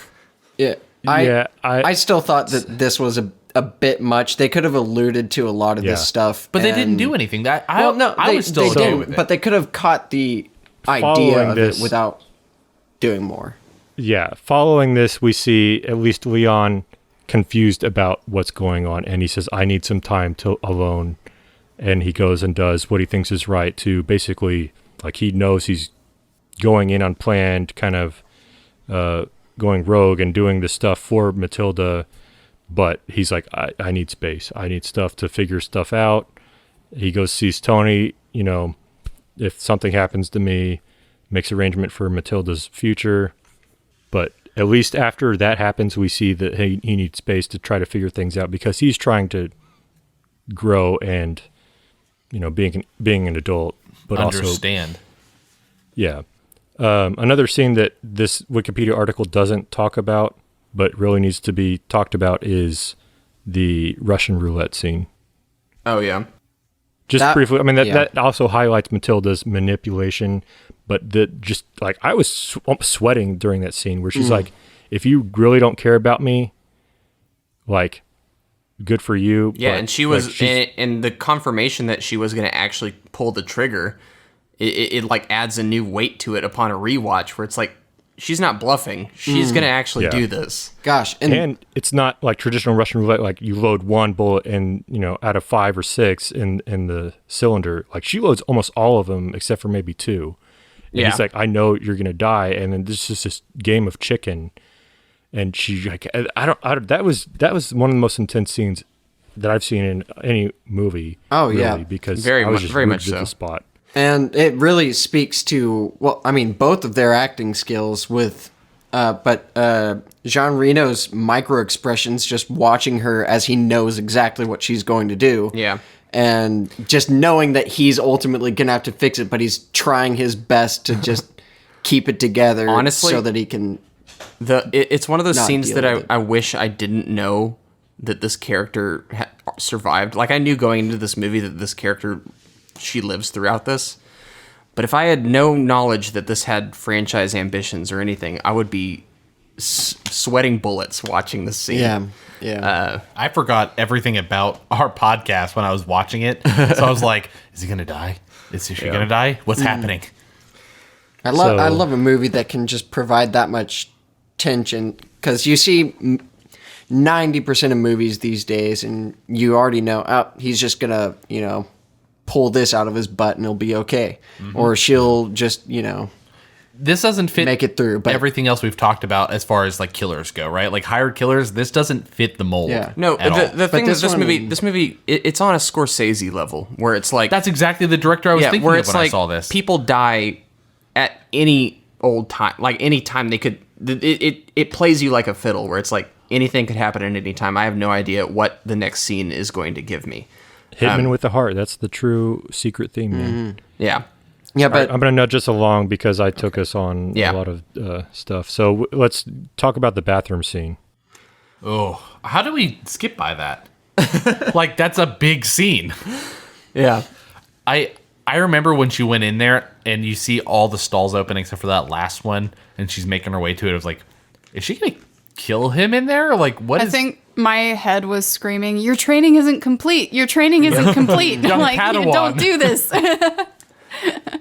She Like, does. we fully expect her to get in over her head, but Stansfield is also still one step ahead. Like, Yeah. we see Always. him interacting with that other guy, but he's overhearing. So the fact that he heard Matilda talking and still kept his composure speaks to his just deviousness as well. Yeah. And how like scary he is as a person. Yeah. oh yeah, Yeah. and he has And he that. lets her get all the way in and then just slams the door Yeah. and it's like, okay, Yeah. what's going on here? He And is then- a zero morality character, which Yeah. anytime he enters the room, it's a complete like wild card. Anything could happen at this point. The thing I love about this interaction too is that he almost kind of shocks her into the realization that she does care for life on some level, Yeah. That was deep too. And because up until this point, you kind of see her like, oh yeah, I could be a cleaner, I can kill people for a living. This is no big deal. She already has kind of like that resentment for life. Her first question to Leon was, is it always like this or just when you're a kid? So she's defeated. But this interaction where she meets the villain and the villain actually does something strangely helpful for her by making her realize that she does have hope for something, And then he follows it up with a killer line saying, essentially that he doesn't like killing people that are already dead, but he That- likes to kill people that want to live. Yeah, Right. yeah, that's perfectly Yeah. said. Gross. Which is, gosh. Which makes him worse. Is like, Yeah, oh, you want exactly. life? I want to take it away that much more. The strange thing is, though, there are only 2 people in this film that actually talk to her as an equal, and he's one of them. Weirdly enough, like he is significant in that way, where he talks to her like she's no different, but not in a like beneficial way. It's more like you are just a victim like everyone else. Yeah. There is Yeah. no qualm in my mind. So let's finish out the story here. You cool with that? You This is got from- it. Later, while Matilda returns home from grocery shopping, an NYPD ESU team sent by Stansfield captures her and attempts to infiltrate Leon's apartment. Leon ambushes the ESU team and rescues Matilda. Leon creates a quick escape from Matilda by smashing a hole in an air shaft. He tells her to meet him at Tony's place in an hour and tells her that he loves her, moments before the police blow up the apartment. In the chaos that follows, Leon sneaks out of the building disguised as a wounded ESU officer. He goes unnoticed, except for Stansfield, who follows him and shoots him in the back. As he is dying, Leon places an object in Stansfield's hands that he says is from Matilda. Stansfield discovers that is a grenade pin. He then opens Leon's vest to find a cluster of active grenades, which promptly detonate, killing Stansfield. Matilda goes to Tony, as Leon had told her to do earlier. Matilda tries to convince Tony to hire her in Leon's place, but Tony flatly refuses to hire a 12-year-old and tells Matilda he had been instructed by Leon to give his money to her if anything happened to him. He gives Matilda $100 from Leon's funds as an allowance and sends her back to school, where the headmistress readmits her after Matilda reveals what happened to her. She then walks into a field near the school to plant Leon's houseplant, as she had told Leon that he should give it roots. Happy ever after. And this makes me want to just completely go back on my idea of like, oh yeah, Matilda should stab him in the back. Yeah. No, it is so much better that Leon gives him the pin, and the audience knows kind of exactly what it is. Oh, yeah. And you're like, we all knew that you'd open that up did. and it'd be like the ring from a grenade pin. Yep. But and then the cherry on top, and he's like, from Matilda. This is from Matilda, just to give her the credit for that. The revenge is so good, and then Kind of sets her on the path to normalcy Somehow, by his sacrifice. I feel so bad because Leon is the innocent in this movie, and he's the one who sacrifices everything for her. Well, I think in my mind, it's sort of like he is complete now. You know, like he found his place, his purpose. Yeah, exactly. And so now he's okay with moving on, and essentially kind of passing that chance on to Matilda now, because she still needs life to kind of finish living. And I think it's a very poetic ending. This was the best way he could love another person. Right. Because he couldn't love Matilda romantically. Like, he didn't feel right about it. It was wrong. But he could also be kind of a father figure to give her a new start, the best start that she could have to succeed in life. Yeah. So, you know, and he didn't even clearly care about money. So all this job that he's been doing has been just kind of biding time. Like, he's floating. And now he actually kind of served a purpose. So yeah, it was poetic. And the house plant, you know, that was been carried along this whole time, getting roots, was a very nice touch. Yeah. Yeah. I took that as like Leon is the house plant. Like that is him. No, it is. Yeah. And He found her, peace. Yeah, her where he planting belongs. it is like finally he is able to Ground himself. ground Putting him- his Yeah. roots You can in. be Yeah. at peace Yeah. now, essentially. Yeah. So good. I also love the gun battle. Yeah, so this the rape tense scene in the gun battle apartment. before this. Yeah, it's so good. It's the most tense moment of the film for me. Even her that's- knocking the code on the wall that was wrong. Like, Right. gosh. That was so good. Yeah, it's the point where I kind of knew that Leon was not going to make it out of this movie. I don't know, man. No, I knew it. I knew it. No, okay, like, so- that's the way movies like this go. I know, but when I was watching that scene, okay, so obviously they set it up where you're like, he's not going to make it because there's like 100 DEA agents that are coming in. Well, also, if you're thinking from a storytelling perspective, he had a conversation with Tony saying, if anything happens okay. to me, Yeah. you know, Yeah, all right. this money is hers. Yeah, so well, you it's kind During of, that scene, too, Yeah. like, we see him looking at the ceramic pigs on the Right. counter. That in the beginning, like, pigs are better than people are. yeah. So that's just that symbolism, too. Like, what's the purpose? Like, all these other people are just going to let you down. Right. Yeah. And then the real, like, dirty stuff, the conflicting stuff, like, is actually the true meaning of stuff. So Yeah. just that little nod in the scene, like, if you're not paying attention, you missed what he's looking at. But Right. I don't know. AJ, just now as we were talking about this, I thought of another movie that would have been weirdly perfect for this series, Logan. Oh, yeah. Yeah. Like it riffs off There a lot is of a the same little things that similarity. Leon does. oh, I mean, wait, that's holy the cow, it thing does. about this movie is there are definite tropes that are reiterated that probably have been done before, done after this Right. movie in this genre. Like But done hitman better? with the heart, someone, you know, being a mentor figure has been done to death. It Right. certainly has. Yeah. But not like this. Yeah. Yeah. Not like Well, yeah. Also, that super eccentricity of Gary Oldman. That's you see similar yeah. figures like that in more recent movies, but this was 1994, and maybe you had seen something similar. Even from Gary Oldman. Even He's done this again. Even from other Gary films. Oldman, yeah. But That raid itself, like sending one was everybody, I told way you guys, like, don't underestimate him. Yeah. And then they're like sending everybody, like just like everything about his performance is, Arguably Yeah. one of the more iconic scenes Yeah. in this movie. Well, Which is cool because I feel like if you actually clocked his performance, I guarantee you he's in under like 20 minutes of this Right, movie. right. Yeah. yeah. Like, but he's such a memorable portion of that movie that I mean, you're he's like, consistently rated as one of the best antagonists or villains Yeah. of a film. Well, in and general. Chameleon Yeah. as well. I mean, he blends. Well, this character, into every Norman role. Stansfield, is ranked highly consistently as one of the Right. best villains of any It's good. any movie and film So- history. I When- think. Sorry, go ahead. I was trying to say earlier was that with his character in this, though, when he does the call in everybody scene, that was an improvised scene that he did to make the director laugh.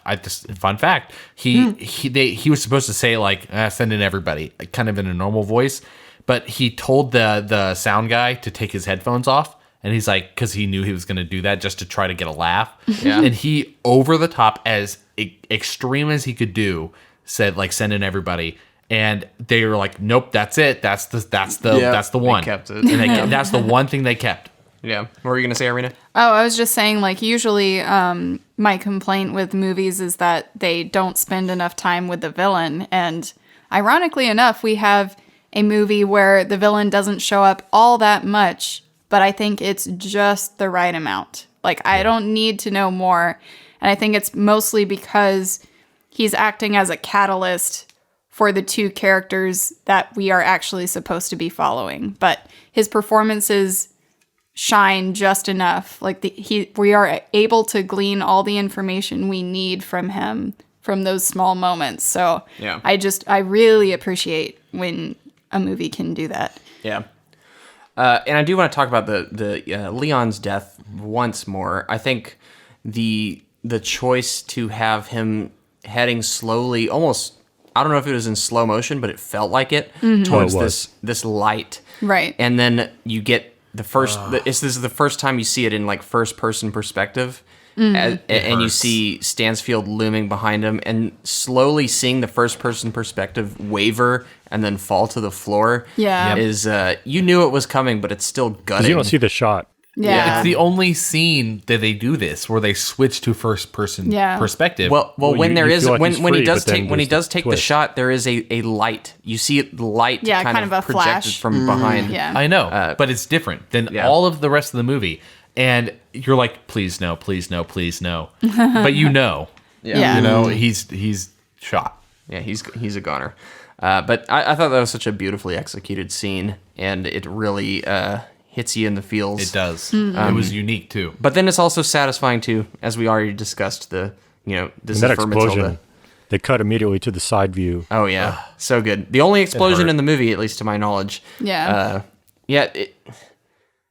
This isn't even an action movie, but it does. It has beats of action, I guess.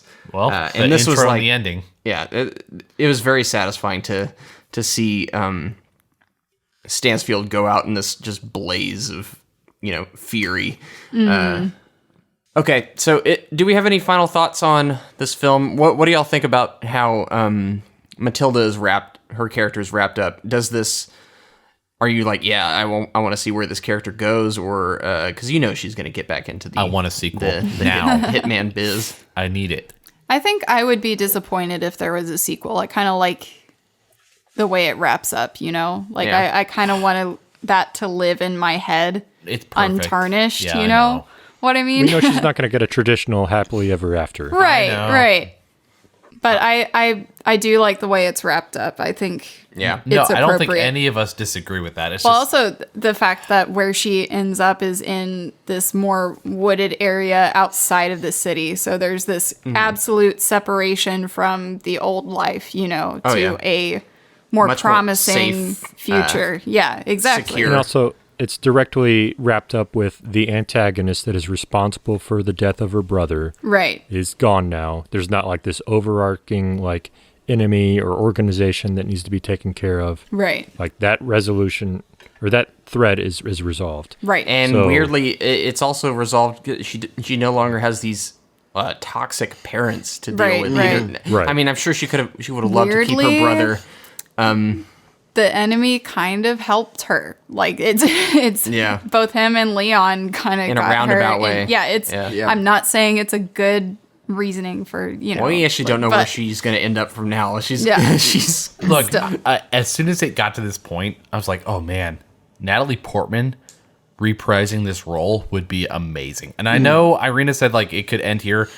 If they announced a Matilda the Professional movie, I would 100%. the way you do this is like she is at an age now Perfectly. where she would be the weathered Yes. hitman. Yeah. You put another younger person in her position, and there's this just full circle moment. It's amazing. There'd be a lot of interesting things to explore there. This Either- is so easy either to that- make that. Or she actually is, somewhat close to some semblance of normalcy, having a quote unquote normal relationship with somebody after all the barriers that she's overcome Yeah. in herself. That person is killed, taken away from her, and then she just goes full rampage. John Wick. Yeah. I do Oh not wait, want those- someone who makes normalcy and then falls in love and then that person dies and she goes on a rampage? Yeah. That's not John Wick? Sure. There you go. All right. Let's put a button on it here. That concludes our story portion of Léon the Professional. Cut to Sting. Yeah. Yes, cut to Sting. I mean, that song was actually, if you listen to the lyrics, like that embodies the movie. No, Those it's are some I actually, profound that song's lyrics. a jam. I like that song. All right, we're gonna take a quick break. On the other end, we're going to get into what critics thought, talk some box office, and give our brief reviews of the film, and then talk about this movie's franchise potential. Did it get a sequel? We'll see. We'll see y'all then.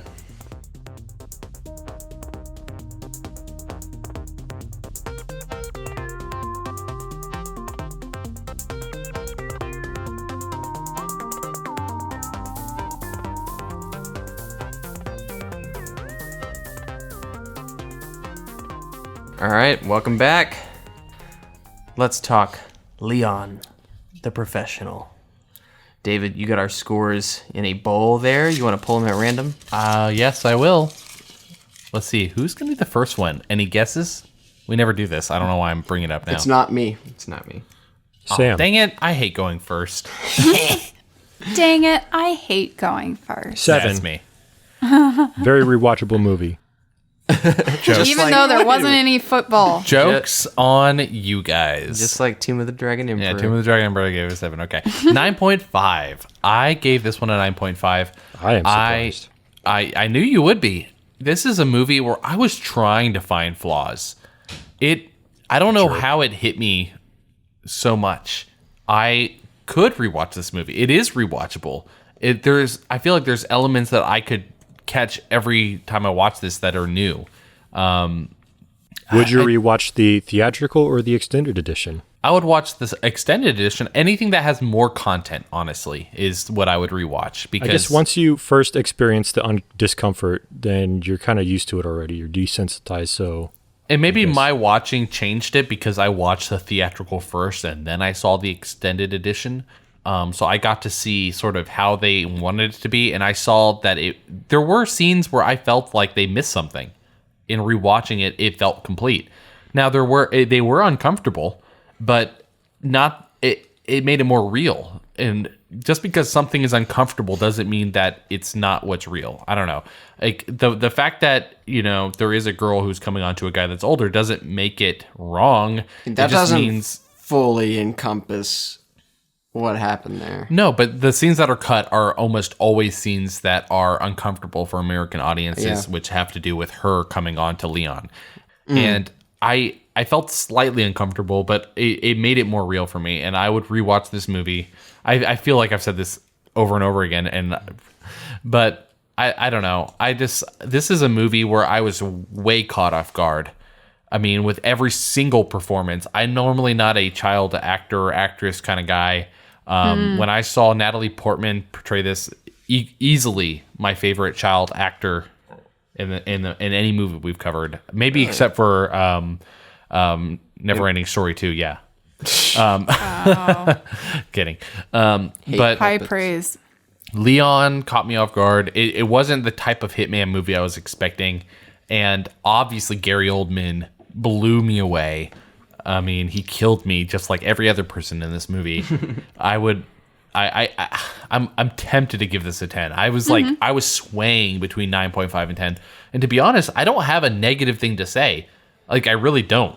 I don't know. Like, the only reason I gave it a 9.5 is because there is something that I can't quite put my finger on that doesn't quite give it a 10.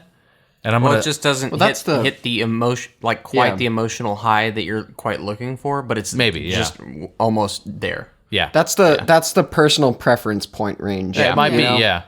Yeah. And I never thought I would give a 10 to any sort of vigilante / hitman movie. So the fact that this one gave a 9.5, I was expecting this to be in the 8 range. Like, I've heard good things, but not at all this level. So I was caught off guard. So, I mean, props, AJ. This movie was really good for me. All right. Move it Please on. pick me last. All right. I'll pick you last. Irina, 9.5. Hi. Yeah. 9.5. So you pretty much said most of what I wanted to say. And I think the reason this movie has such a high score is because, like any other really successful film, the story reaches you beyond just the genre it's in. And there's something thematically that people can connect to and the characters they can connect with. The only reason it's not a perfect 10 for me is, yes, there are awkward kind of pedophilic moments. And it's not so much the fact that I find them awkward. It's the fact that they were kind of scattered a little more than I would like them to. I don't mind this topic being broached, but if it could be sort of a once or twice done thing, you know, like maybe 1 scene, 2 scenes where it's kind of like posing that question where it makes you uncomfortable and then moving on, where there's this sort of growing of the relationship and an understanding between them that's more mutual. I think that would be less distracting for me from the point of the film and the message it's aiming for. I just found it a little distracting at points and kind of took me out of a experience that I was hoping for. But otherwise, I think it's a really well done film, and I'm gonna stick with that 9.5. All right. Next up, Reese with an 8.5. Oh boy, I'm starting to feel like another girl with a dragon tattoo situation, where it's like, what do I do here? Do you want to look and think you gave it an 8.5? Yeah, give the reasoning. I wanna know. So, okay. My main reasoning, I'm going to defend the 8.5 and then maybe by the end of this review convince myself to bump it up. But I'm going to defend the 8.5 first. I think in the peak emotional moment of this movie is supposed to be the scene where Matilda is saying goodbye to Leon. And I actually think the scene is done exquisitely. It's really well done. But the music, the score for that scene cuts against that scene. It just forces it back. What you needed in that scene was a moment of silence, a moment of respite from the score. Was there a score there? Yes, it is like a blaring score. I don't even remember it. No, I know what he's talking about. Okay, I just want to interject a little bit because I don't even remember music. No, it is like an action sequence score going on in the background, just like banging in your ears.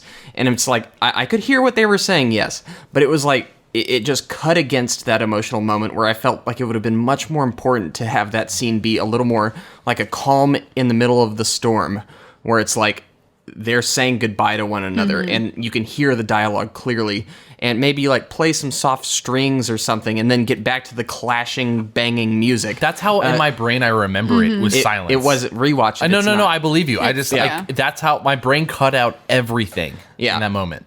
So that because of that, I wasn't able to completely connect with that emotional goodbye, even though I saw it 100% executed perfectly in both of their performances. It's just the score, which I think is actually really well done throughout. And I do want to call out this composer. His name is Eric Sierra, who I think, like, the score is actually one of the highlight of this movie throughout the whole thing. It's just in this portion, they should have just reeled it back a little bit, because I think it takes away from this emotional moment where it's just you're still feeling kind of frantic, where you should be. This should be the last moment of peace between these two characters, like this peaceful, like, as I said, calm before the final storm. Right. So that kind of brought the score down a little for me, because, like, that's when I should have been bawling, and I wasn't bawling. Other than that, though, it totally brings it back, and just Stansfield. Sorry, what's his name? Stansfield. Norman Stansfield. Stansfield's death is just so satisfying. The final moment between those two is so great.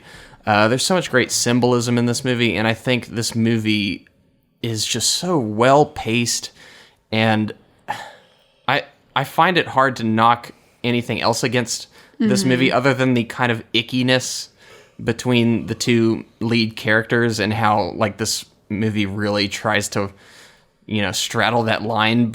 It, like, goes right to the very brink of being too creepy. Creepy is maybe not the word, just uncomfortable. No, creepy is the word. Yeah, uncomfortable. And I think the thing that kind of off-put me about this is, and this was confirmed by what you said, AJ, is that the director wanted it to go farther, is that the director maybe has, like, a weird proclivity to... I'm going to go into that in my review. Okay, cool. Just, it seems to want to explore that more, and I really wish it didn't want to explore that more. Because I'm like, you don't need that. It is a much smarter idea to reel this back and have it be this father-daughter thing. I'm fine with her being confused about that relationship. I do think that adds something to it, but to go even farther than that, I don't think is necessary, and I don't think it adds anything to either of the characters taking that in a farther direction.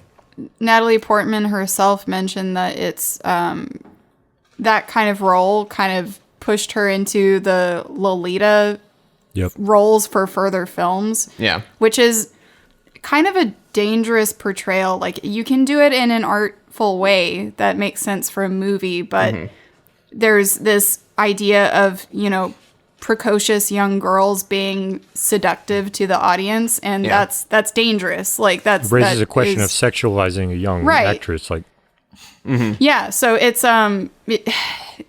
you can portray it, but you have to be very careful about the way you do it. So man, but other than that, like, my few quips with this movie, it is really a well-made film. Enjoyed it front to back. I just had some, moral hiccups with it, I guess, and just that final scene not quite hitting the high that I wanted it to. I'm still waffling between 8.5 and 9. I don't know. Give it a 9. What should I do, guys? Someone give me a coin. Hold on. Go with what you want. Can we all guess? Like, can we all put our perspective No, in? you can't give me my score. You asked us. No, he has to. Yeah, he has to stick with his own. I am going to wait for my review, and then I'll let you choose. Okay, for now, I'm going to reluctantly err towards 8.5, but I can't wait to hear what you have to say, AJ. Yeah. Go ahead. All right, we're gonna. Oh wait, we got 2 more still. I know, and we're gonna belay Reese's answer until after AJ's. But next up is Noah's, which, by the way, these are random, and AJ, you happen to be last by the Hey, there you go. Nice. So next up is Noah with an 8.5. There you go. You're in similar company, Reese. All of these are in a very similar category.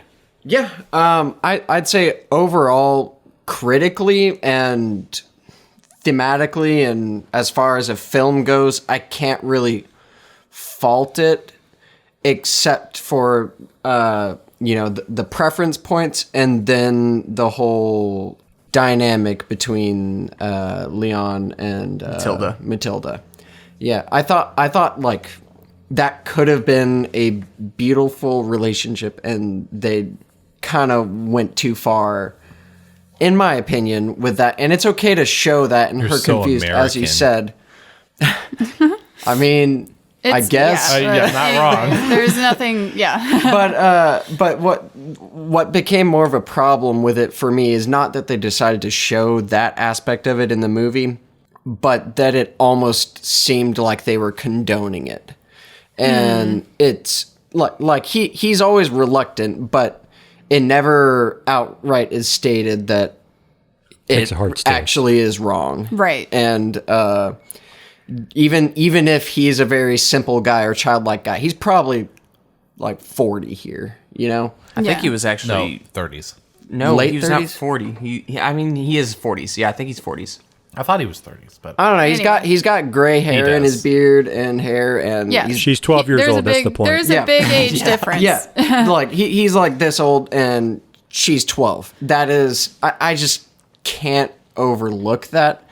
I don't know. It was really uncomfortable for me, and while it was made very well, and I can understand why she would have those thoughts and why he would somewhat reciprocate it, it still is just too much. It's just not there is actually, it's uncomfortable. not okay. That is the Yeah. perfect word to describe this. Yeah. And I'm sorry to interject in your review. No, you're but fine. I feel like they definitely tread a line in this movie. It is real. Like, I feel like in any sort of circumstance where you Yeah. have the kind of characters they portray, this is what would happen. Yeah. If Yeah. it makes us uncomfortable or not, this is Yeah. real. So That is true, but at the same time, I think at some point it kind of takes away from the overall message of the film by putting that out there. That's fair. One too many times, you know? Yeah. Like it a couple times, there is a point to be made. It does create this understanding of their different mindsets and how that can be a little confusing, but you move on. Like if one more time after that, it kind of becomes like a weird fixation. You know, Yeah. you start to question, what is the director's intention here? Does he like, you know, If it it's pulls just- that's you out of exactly it, and it that's pulls you out of exactly how I felt, because if they had touched on it a little bit and hinted at it maybe even a couple times, I wouldn't have necessarily thought, you know, he had a Right. fixation. But there are a number of times where he has lingering shots on I will her. say the belly and- button scene is weird. Exactly like that. The way it's shot is in such a way that it's There are a lot of camera angles where it's Sexualizing a like young it's girl. kind of following her from behind with Yeah. a close up on her legs, and you know, Yeah. it's just But- kind of but like let- these are Let me ask you this. Like, Voyeuristic. exactly. let me ask you this. Is there at some point where you have to kind of separate yourself from what you find is like morally somewhat reprehensible and just view it as the art that it is? Hey, you just had a prelude into my review. that's kind of what that's why it still gets an 8.5, because it is such a well done movie, and it's so well crafted. Yeah. But you know, at the same time, Right. Yeah, Questionable. You have Questionable. to, in some cases, you have to take your own views of what's happening in front of you, like Yeah. take those out and be Yeah. like, just view this as it's singular. Well, that's still what we're doing, though. Regardless of whether it's awkward, it's distracting from the plot to some degree. Yeah. Like it's pulling you away from yeah, progressing. there is an extraneous amount of that, whereas it could have been alluded to Like a couple times. if you pulled out some of it, Yeah. would it change the actual flow of the movie? Yeah. no, So, it wouldn't. Or so I agree. Yeah. let's close. How do you feel about the movie, and are you sticking with this 8.5? I'm sticking with the 8.5. I think it's a really well done movie. Outside of that, Right. Yeah. All right. So last but not least, and obviously we have Reese's potential score change Pending. We have AJ at an 8.5. Hey, there you go. All right, so let's see here. I'm going to try not to opine too much because I've already talked a lot this episode. But Noah's on the right track here, absolutely. So the question here, well, we'll get a little on my side of things. So if you've listened to me at all, you know that my particular values in rating movies, there's always a conundrum of movies what's more important, character or story? Mm-hmm.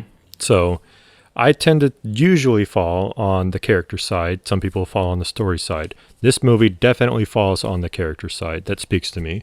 The performances by Jean Reno, by Natalie Portman, Gary Oldman, 10 out of 10. No question.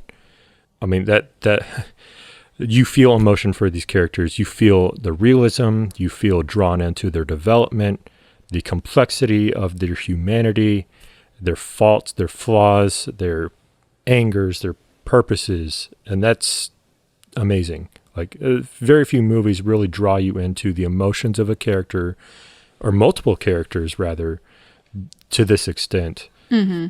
Cinematography in this movie is amazing. Yes, I agree. There's a lot of Kubrick-esque-ness to it, but the color palette. Oh, especially framing, in the moment where he is like, it's his last, like, when he's screaming out in front of the camera, like at the end, it just cuts to the upper portion of his face. Super close up. There are very, like, the deliberateness of the oddities of it. Like, there's some movies like, that does not fit this movie. Why did they put that in there? This one is like, oh, wow, that's the accent. That's the icing on the cake, because that's a stylistic choice, absolutely, for sure. Score very well highlights, except for a couple of things that Reese pointed out. Like, it's a great score, and I think it even had its own awards as well. So from an artistic standpoint, this movie is nearly a 10 out of 10 in my books. So what's the problem here? So you have this other conundrum, which is what, all of us know about, but it is the concept of the death of the author. And so for those unfamiliar to that concept, it is the debate whether you can separate an art from its artist. Some people say, yes, you view an artistic piece completely exclusively, and this applies to literature, applies to film, applies to, visual art. Some people say, no, if this person who wrote this book is a complete jerk, well, no matter how good, you can view this painting, I forget the title of it. It's okay. Work of art? Yeah, work of art. Thank you. Painting. Oh, wait. Adolf Hitler painted this. I love How do you feel about this now? That's a good one. Any person, I hope so, any person would feel differently about that piece of art.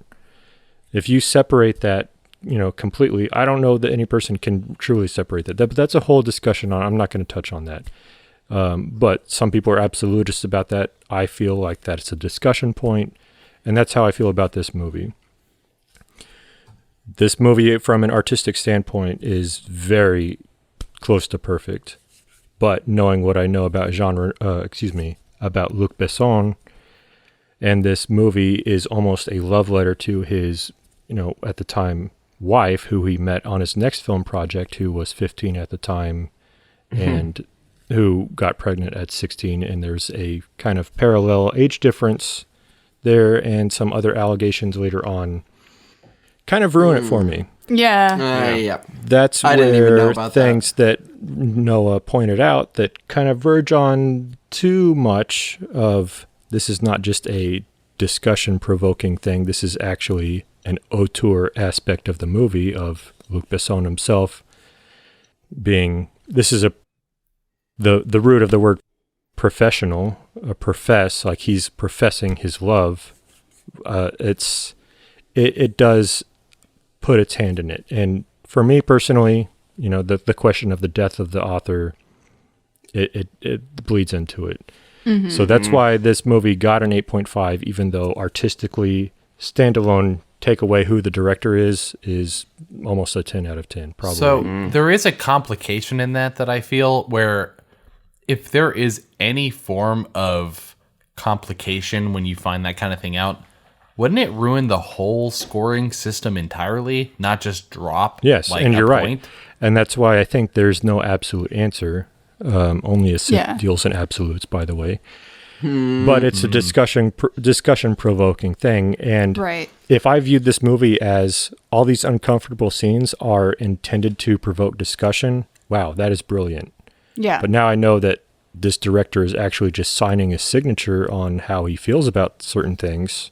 That's a little, like, those creepy things are actually really creepy. Right. Yeah.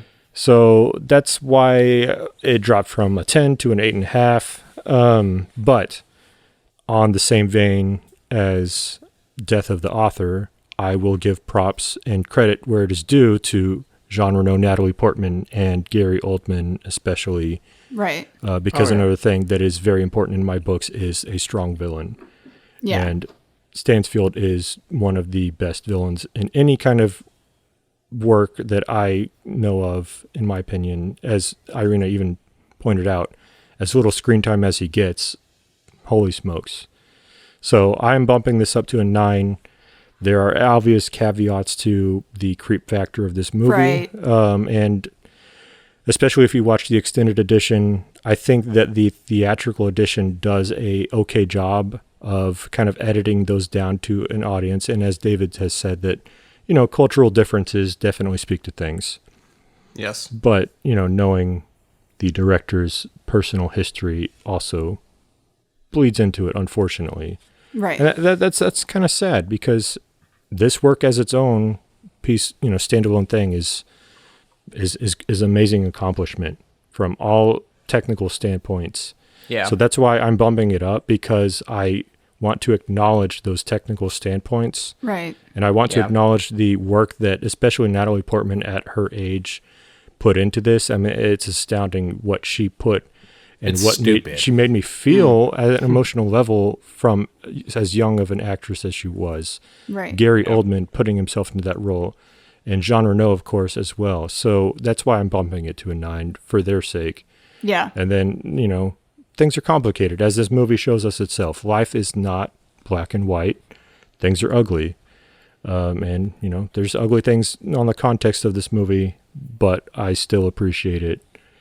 And that's life. So 9 it is. Let's go with that. 9 I too. think you've emboldened me to hold fast with my 8.5. And I respect you for that. Life absolutely. is in the gray, my friends. Yeah, and I think I'm cool with that, because you upping yours to a 9 solidifies this movie at a 9 out of 10 anyway, so Yeah. we're good. Sorry to steal your thunder there, but AJ, you want to crunch those numbers for us? No, you got it. So 9 on the dot is Léon the Professional for our group here. Hey. That's it. Puts it below Prince of Egypt, which is a 9.1, as well as Django Unchained at a 9.1. And above The Girl with the Dragon Tattoo at 8.8. So Which here we got again. slighted. Yeah. Well, so this is a discussion, and that's the thing. So all of us can review things, and that's, as I said, that's life. It's complicated, so you can review these things as work of art. And again, with Girl with the Dragon Tattoo, there's ugly parts of that movie. It is there are uncomfortable parts of that movie. For sure. Definitely. But the details of the making of it, the filming, everything. If you can watch this movie, any movie really, and understand the aspects of it, watch the movie for the story, watch the movie for the characters, see the technical details of the filmography, the score, Yeah.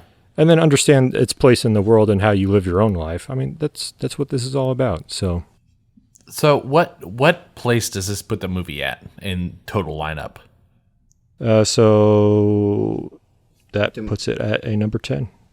All right. Oh, So top 10 top 10. movie. Not bad. That's intense. So we've been at this for over a year now. And I'm So- sorry, I completely slighted.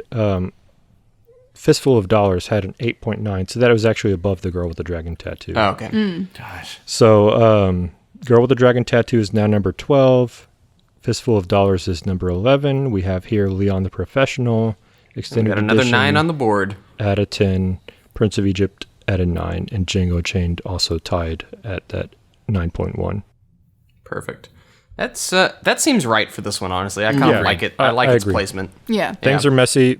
Things are beautiful in their messiness, I guess. Strangely enough, this is one of the few cases where a movie was like a director's vision was hindered by outlying forces, and it became a better version of what it could have been. You're right. Who would it, we're used to saying, okay, producers meddled in this, studio interference. Wow, what we want to see the director's edition. Right. Thank goodness for some moderation here. Thank you, all of you that worked so hard to make sure that this movie didn't go too far. Thank you, Natalie Portman's parents, for interfering with many of the scenes in this movie. Oh, they did? They did. Good for them. They actually had a lot to do with the changing in It was this mostly movie. with the smoking and the sexualization and a couple other things. Well, and to her credit, I mean, these things have ripple effects. So Natalie Portman herself had, emotional, I mean, as a young actress, a professional world, like this shows a complex character who is obviously broken. Mm-hmm. And then how do you put yourself in such a strong position playing this character so well at such a young age? How do you not be impacted by that? Right. So I think she's had, this was part of her development. And there's interviews with her that said, this was tough. Well, there's also, she said that this was, when she first read the script, was an obvious, like, I have to do this kind of role. Now, granted, she was 11, so take that for She's what like, you will. where's the pictures? But no, she read this, and even when she was 13, she was saying that she knew she had to do this movie, and her parents tried to pull her out of it, and she said, no, I'm doing this movie. And she did it anyways. Yeah. It's obviously... Gary Oldman also. Gary Oldman. I make the fellas. bills Gary here. Oldman. It's no question as to why Natalie Oldman. Portman became a huge star. Like after, because before this movie, my only knowledge of like early Natalie Portman was Phantom Menace and Attack of the Clones. Wait, was that before this? This was I was after this. No. No, this is her You first role. said your prior knowledge. No, like Well, he had before had she- seen Like my this. introduction to her I see. character was that, and I was Sorry. like, oh, I don't know if she's that good. But No, come to find I out, that's completely see where you're coming from. yeah. And I felt the same way, actually, after one of the Oceans movie about, what's her name? Not that's a disservice to her. Not Julia Roberts, but No. Catherine Zeta-Jones? no, kid actor. I'm just kidding. I mean, she wasn't a kid actor. Anne Hathaway. Anne Hathaway, Yeah. that's right. I completely dismissed her, and then I saw her, and I was like, she has talent. What the hell was I thinking? Les Mis. Yeah. Anyway, so that's beside the point. I'm going to wrap us up. So there's a lot of discussion points for you guys to think. I think we all have a lot of lingering thoughts on this. Yes. But Good. We're Yeah, moving along. what a good pick, though. This has really provoked a lot of interesting I discussion. told you, as Yeah. soon as I saw this movie, it's like, I have to talk about this movie because I don't know how to process it by myself. I need to talk this out with these guys. Well, and Here when we go. when we talk about the franchise aspect of it, I mean, there's a little bit more going on. Yep. Let's get into critics first, though. On the critics side, this movie, and this is based off the theatrical edition, so keep that in mind. This U.S. is not- market. Yes, this is not the extended version's scores, so just keep that in mind. Of course, maybe some of the later reviews that have trickled in during this new millennium have been more of the extended edition reviews, but I can't tell you if they are for sure. So there you go. Let's just get into it. Rotten Tomatoes, this movie has a 74% with an audience score, a staggering 95%. Dang. Yep. On Metacritic, this movie has a 64, which is in the green, so technically generally positive reviews, with an audience score of also, for Metacritic, a staggering 8.8.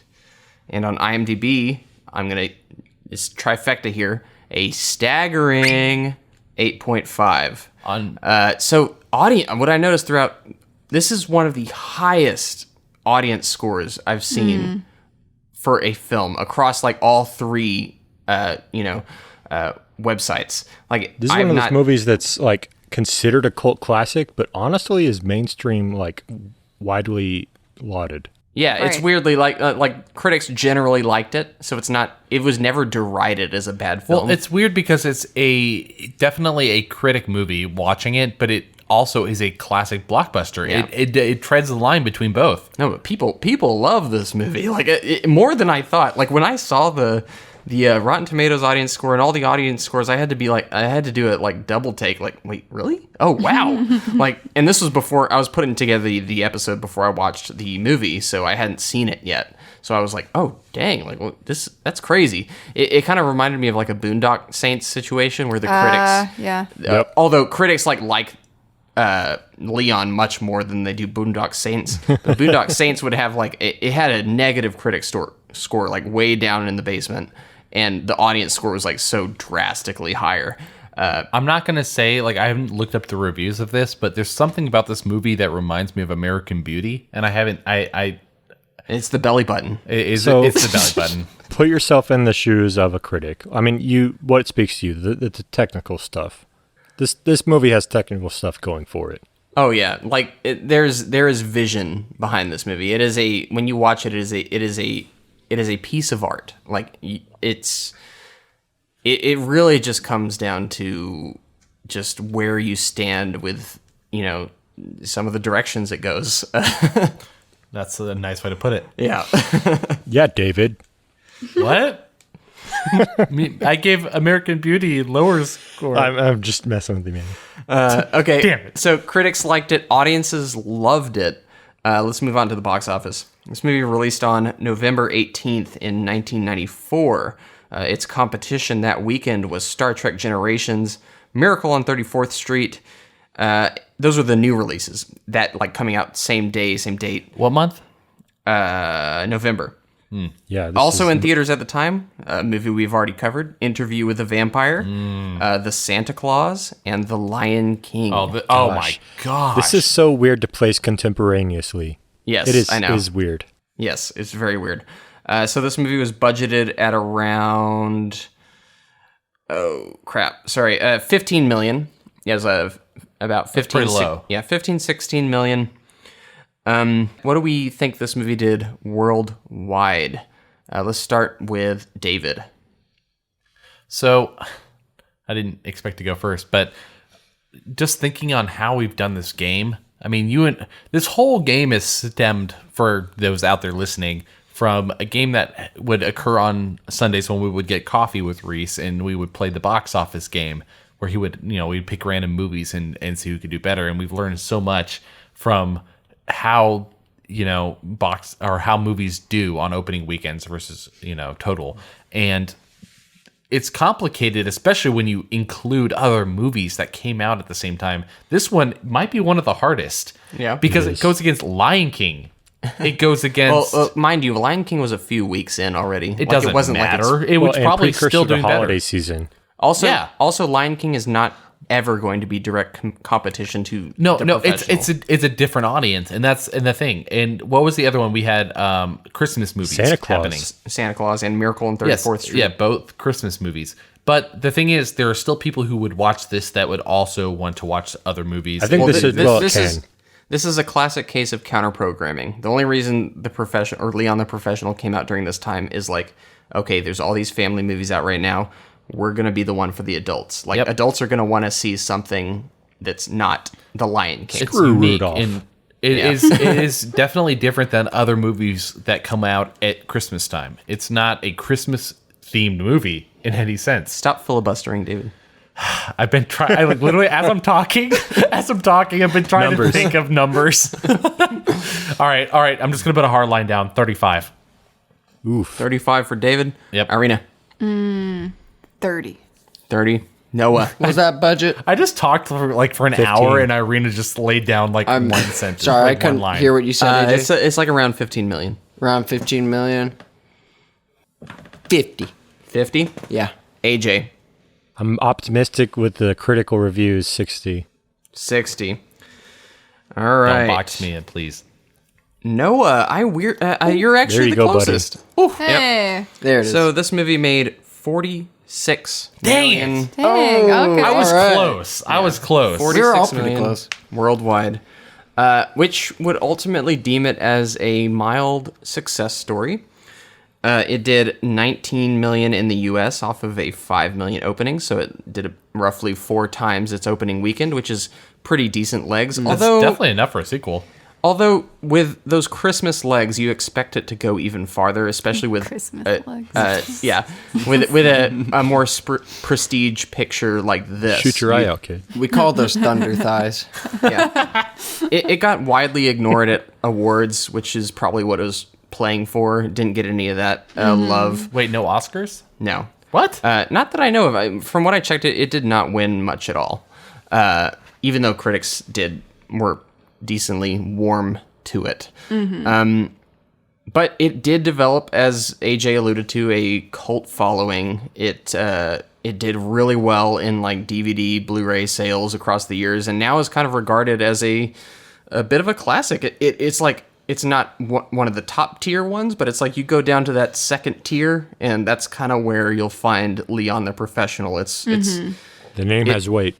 Yes, Yeah. it definitely does. Like, a lot of people, moviegoers, know Léon the Professional, obviously, as evidenced by its audience score. A lot of people have seen this movie and rank it very highly. It's like, it really is the ultimate definition of a cult classic, where it's like, yeah, it's just in that family of films where it's like highly regarded amongst a certain crowd of people. It almost feels like there's this upper echelon of cinephiles that would be like, oh yeah, Léon the Professional. You should know that movie, you know, Yeah. but Yeah. not And- everyone and- that loves movies will know or have seen Yeah, it. and I Sony... read the book. Yeah, so this is a constant, like, Sony owns the rights to this movie, so it's Really? always one of the first ones to be put up for like, okay, here's our first line of like Blu-ray releases, and Léon the Professional's one of them. And then, oh, here's the first line of Sony's, 4K releases, Léon the Professional's one of them. Yeah. It's like, it's just one of those mainstay kind of like, this is kind a of- tried and Movie. true. All right, I'm just going to say, though, it didn't get Oscar nominations, but so when you look up on IMDb the awards for a movie, you expect like a couple for Oscars, maybe some other big ones. The Palme This d'Or. has so many miscellaneous awards. It's actually kind of crazy. Like just looking at it. I mean, Yeah. it had 20, MTV Slime Award. It had 20 out of 20 the score awards. itself got a really good following after the fact. Yeah, it had so many ACAA awards or ACCA awards. I mean, there's like at least 20 awards on here. I'm not saying it didn't get any recognition at all. I'm just saying like where it really counts. Well, no, that's the Right. thing. They're all foreign almost. It Yeah. won Best Picture in Japan. Yeah. Anyway, franchise potential, guys. Did it have it? Yes. Was there a sequel planned for this? Well, No. this is Franchise Killer, so we don't cover films unless they intended to have a sequel. And there's a good argument to be made for this one. Luc Besson originally planned to make a sequel to this film. It was going to be called Matilda, based off, obviously, the character from Léon the Professional, Matilda. Oh, she doesn't do magic? Yeah, Not Natalie the Portman's magical character. witch character. No, that was the sequel. Yeah. It's very different. Guys, that's verging in dangerous waters here.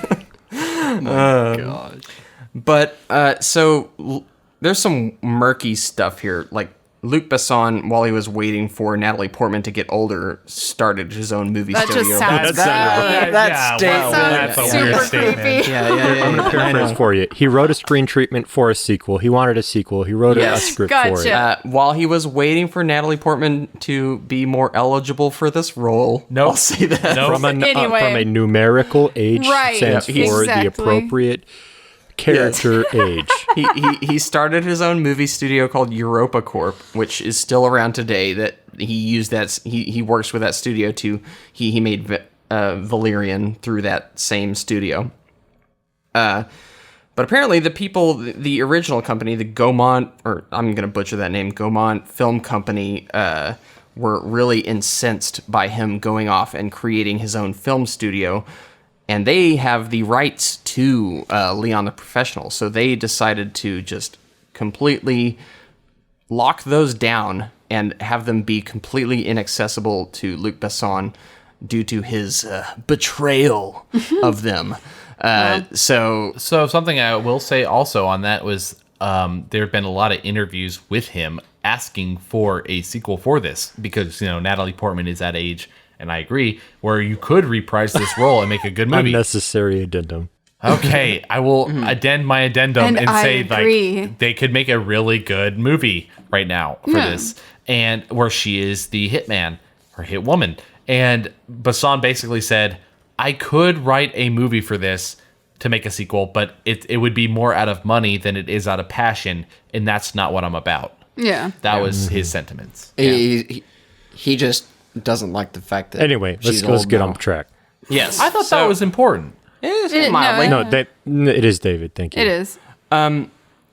So basically, those rights are locked away behind this Gaumont Film Company. We will never get a Matilda movie, at least not in the near future. Officially. Yes, officially, we should say. But there is a movie that is the unofficial sequel to Léon the Professional, and that's the film we'll be covering next week. Oh? Not the same characters, but it is a rough adaptation of the script that Luc Besson wrote for called Matilda that was to be the sequel to Léon the Professional. I am, of course, talking about Columbiana. Guardians of the Galaxy. Yes. See, you already ruined your hand for the next movie, AJ. Yeah. Next week, we will be talking about let's call it the spiritual sequel to Léon the Professional, Columbiana, directed by Olivier Megaton. What? Megatron. There were a lot of Transformers. I knew in that this was coming, movie. and I probably mispronounced that name. It's spelled Oliviermegaton. Olivier, I'm going to assume is how that first name is said, and then Megaton. I don't think it's Megatron, guys. Sorry. There's no R. Wasted opportunity. Listen, if you write a script for a sequel and then it 90% becomes another movie just because of distribution and production, I say it's a franchise. Yes. Yeah. No, I think this qualifies. And this especially qualifies because there was an intended sequel for Léon the Professional. But I'm going to still throw this out to you guys. We're going to do the dishonorable or honorable. And for our listeners that don't know, at the end of a franchise, we label a film dishonorable or honorable based off whether or not it concludes its story on a satisfying note. If a movie leaves things off on a cliffhanger that just demands a sequel and does not, and in a way it does not function on its own without that sequel, then it is a dishonorable death. If this movie concludes on a satisfying note, wraps up all of its loose ends, and calls it a day, then it is an honorable death. So, in the case of Léon the Professional, if we're to end it here, at the end of this movie, is this an honorable or a dishonorable death? Honorable. Honorable. Honorable. I agree. Honorable. AJ, you too? Yep. Yeah. Yeah, it literally just ends on a satisfying note. It really puts a nice Very satisfying. bow on it. Honestly, it's the kind of movie that doesn't. I don't think it asks for a sequel at all. Yeah. Like the planting of his plant is literally the perfect end to this story. One of You the don't most need anything satisfying else. resolutions of a lot of movies, actually. Yeah. Oh, yeah. Yeah, it's similar to like the ending of Blade Runner, where it's technically you could end this. There's this symbolic thing at the end of Blade Runner where you see the little origami thing, and it's like, oh, there is maybe more of a story here, but it's like, no, you can just leave that up to speculation as to how the future unfolds. Versus The nutty professor finds true love. Even though he's overweight. it comes full circle. Yeah, I agree. Okay, honorable death for Léon the Professional. That said, we are going to continue this franchise with Columbiana next week. Bye. Goodbye. Doodles. Matilda, I'm glad you don't have a stomachache anymore. I don't think it means anything.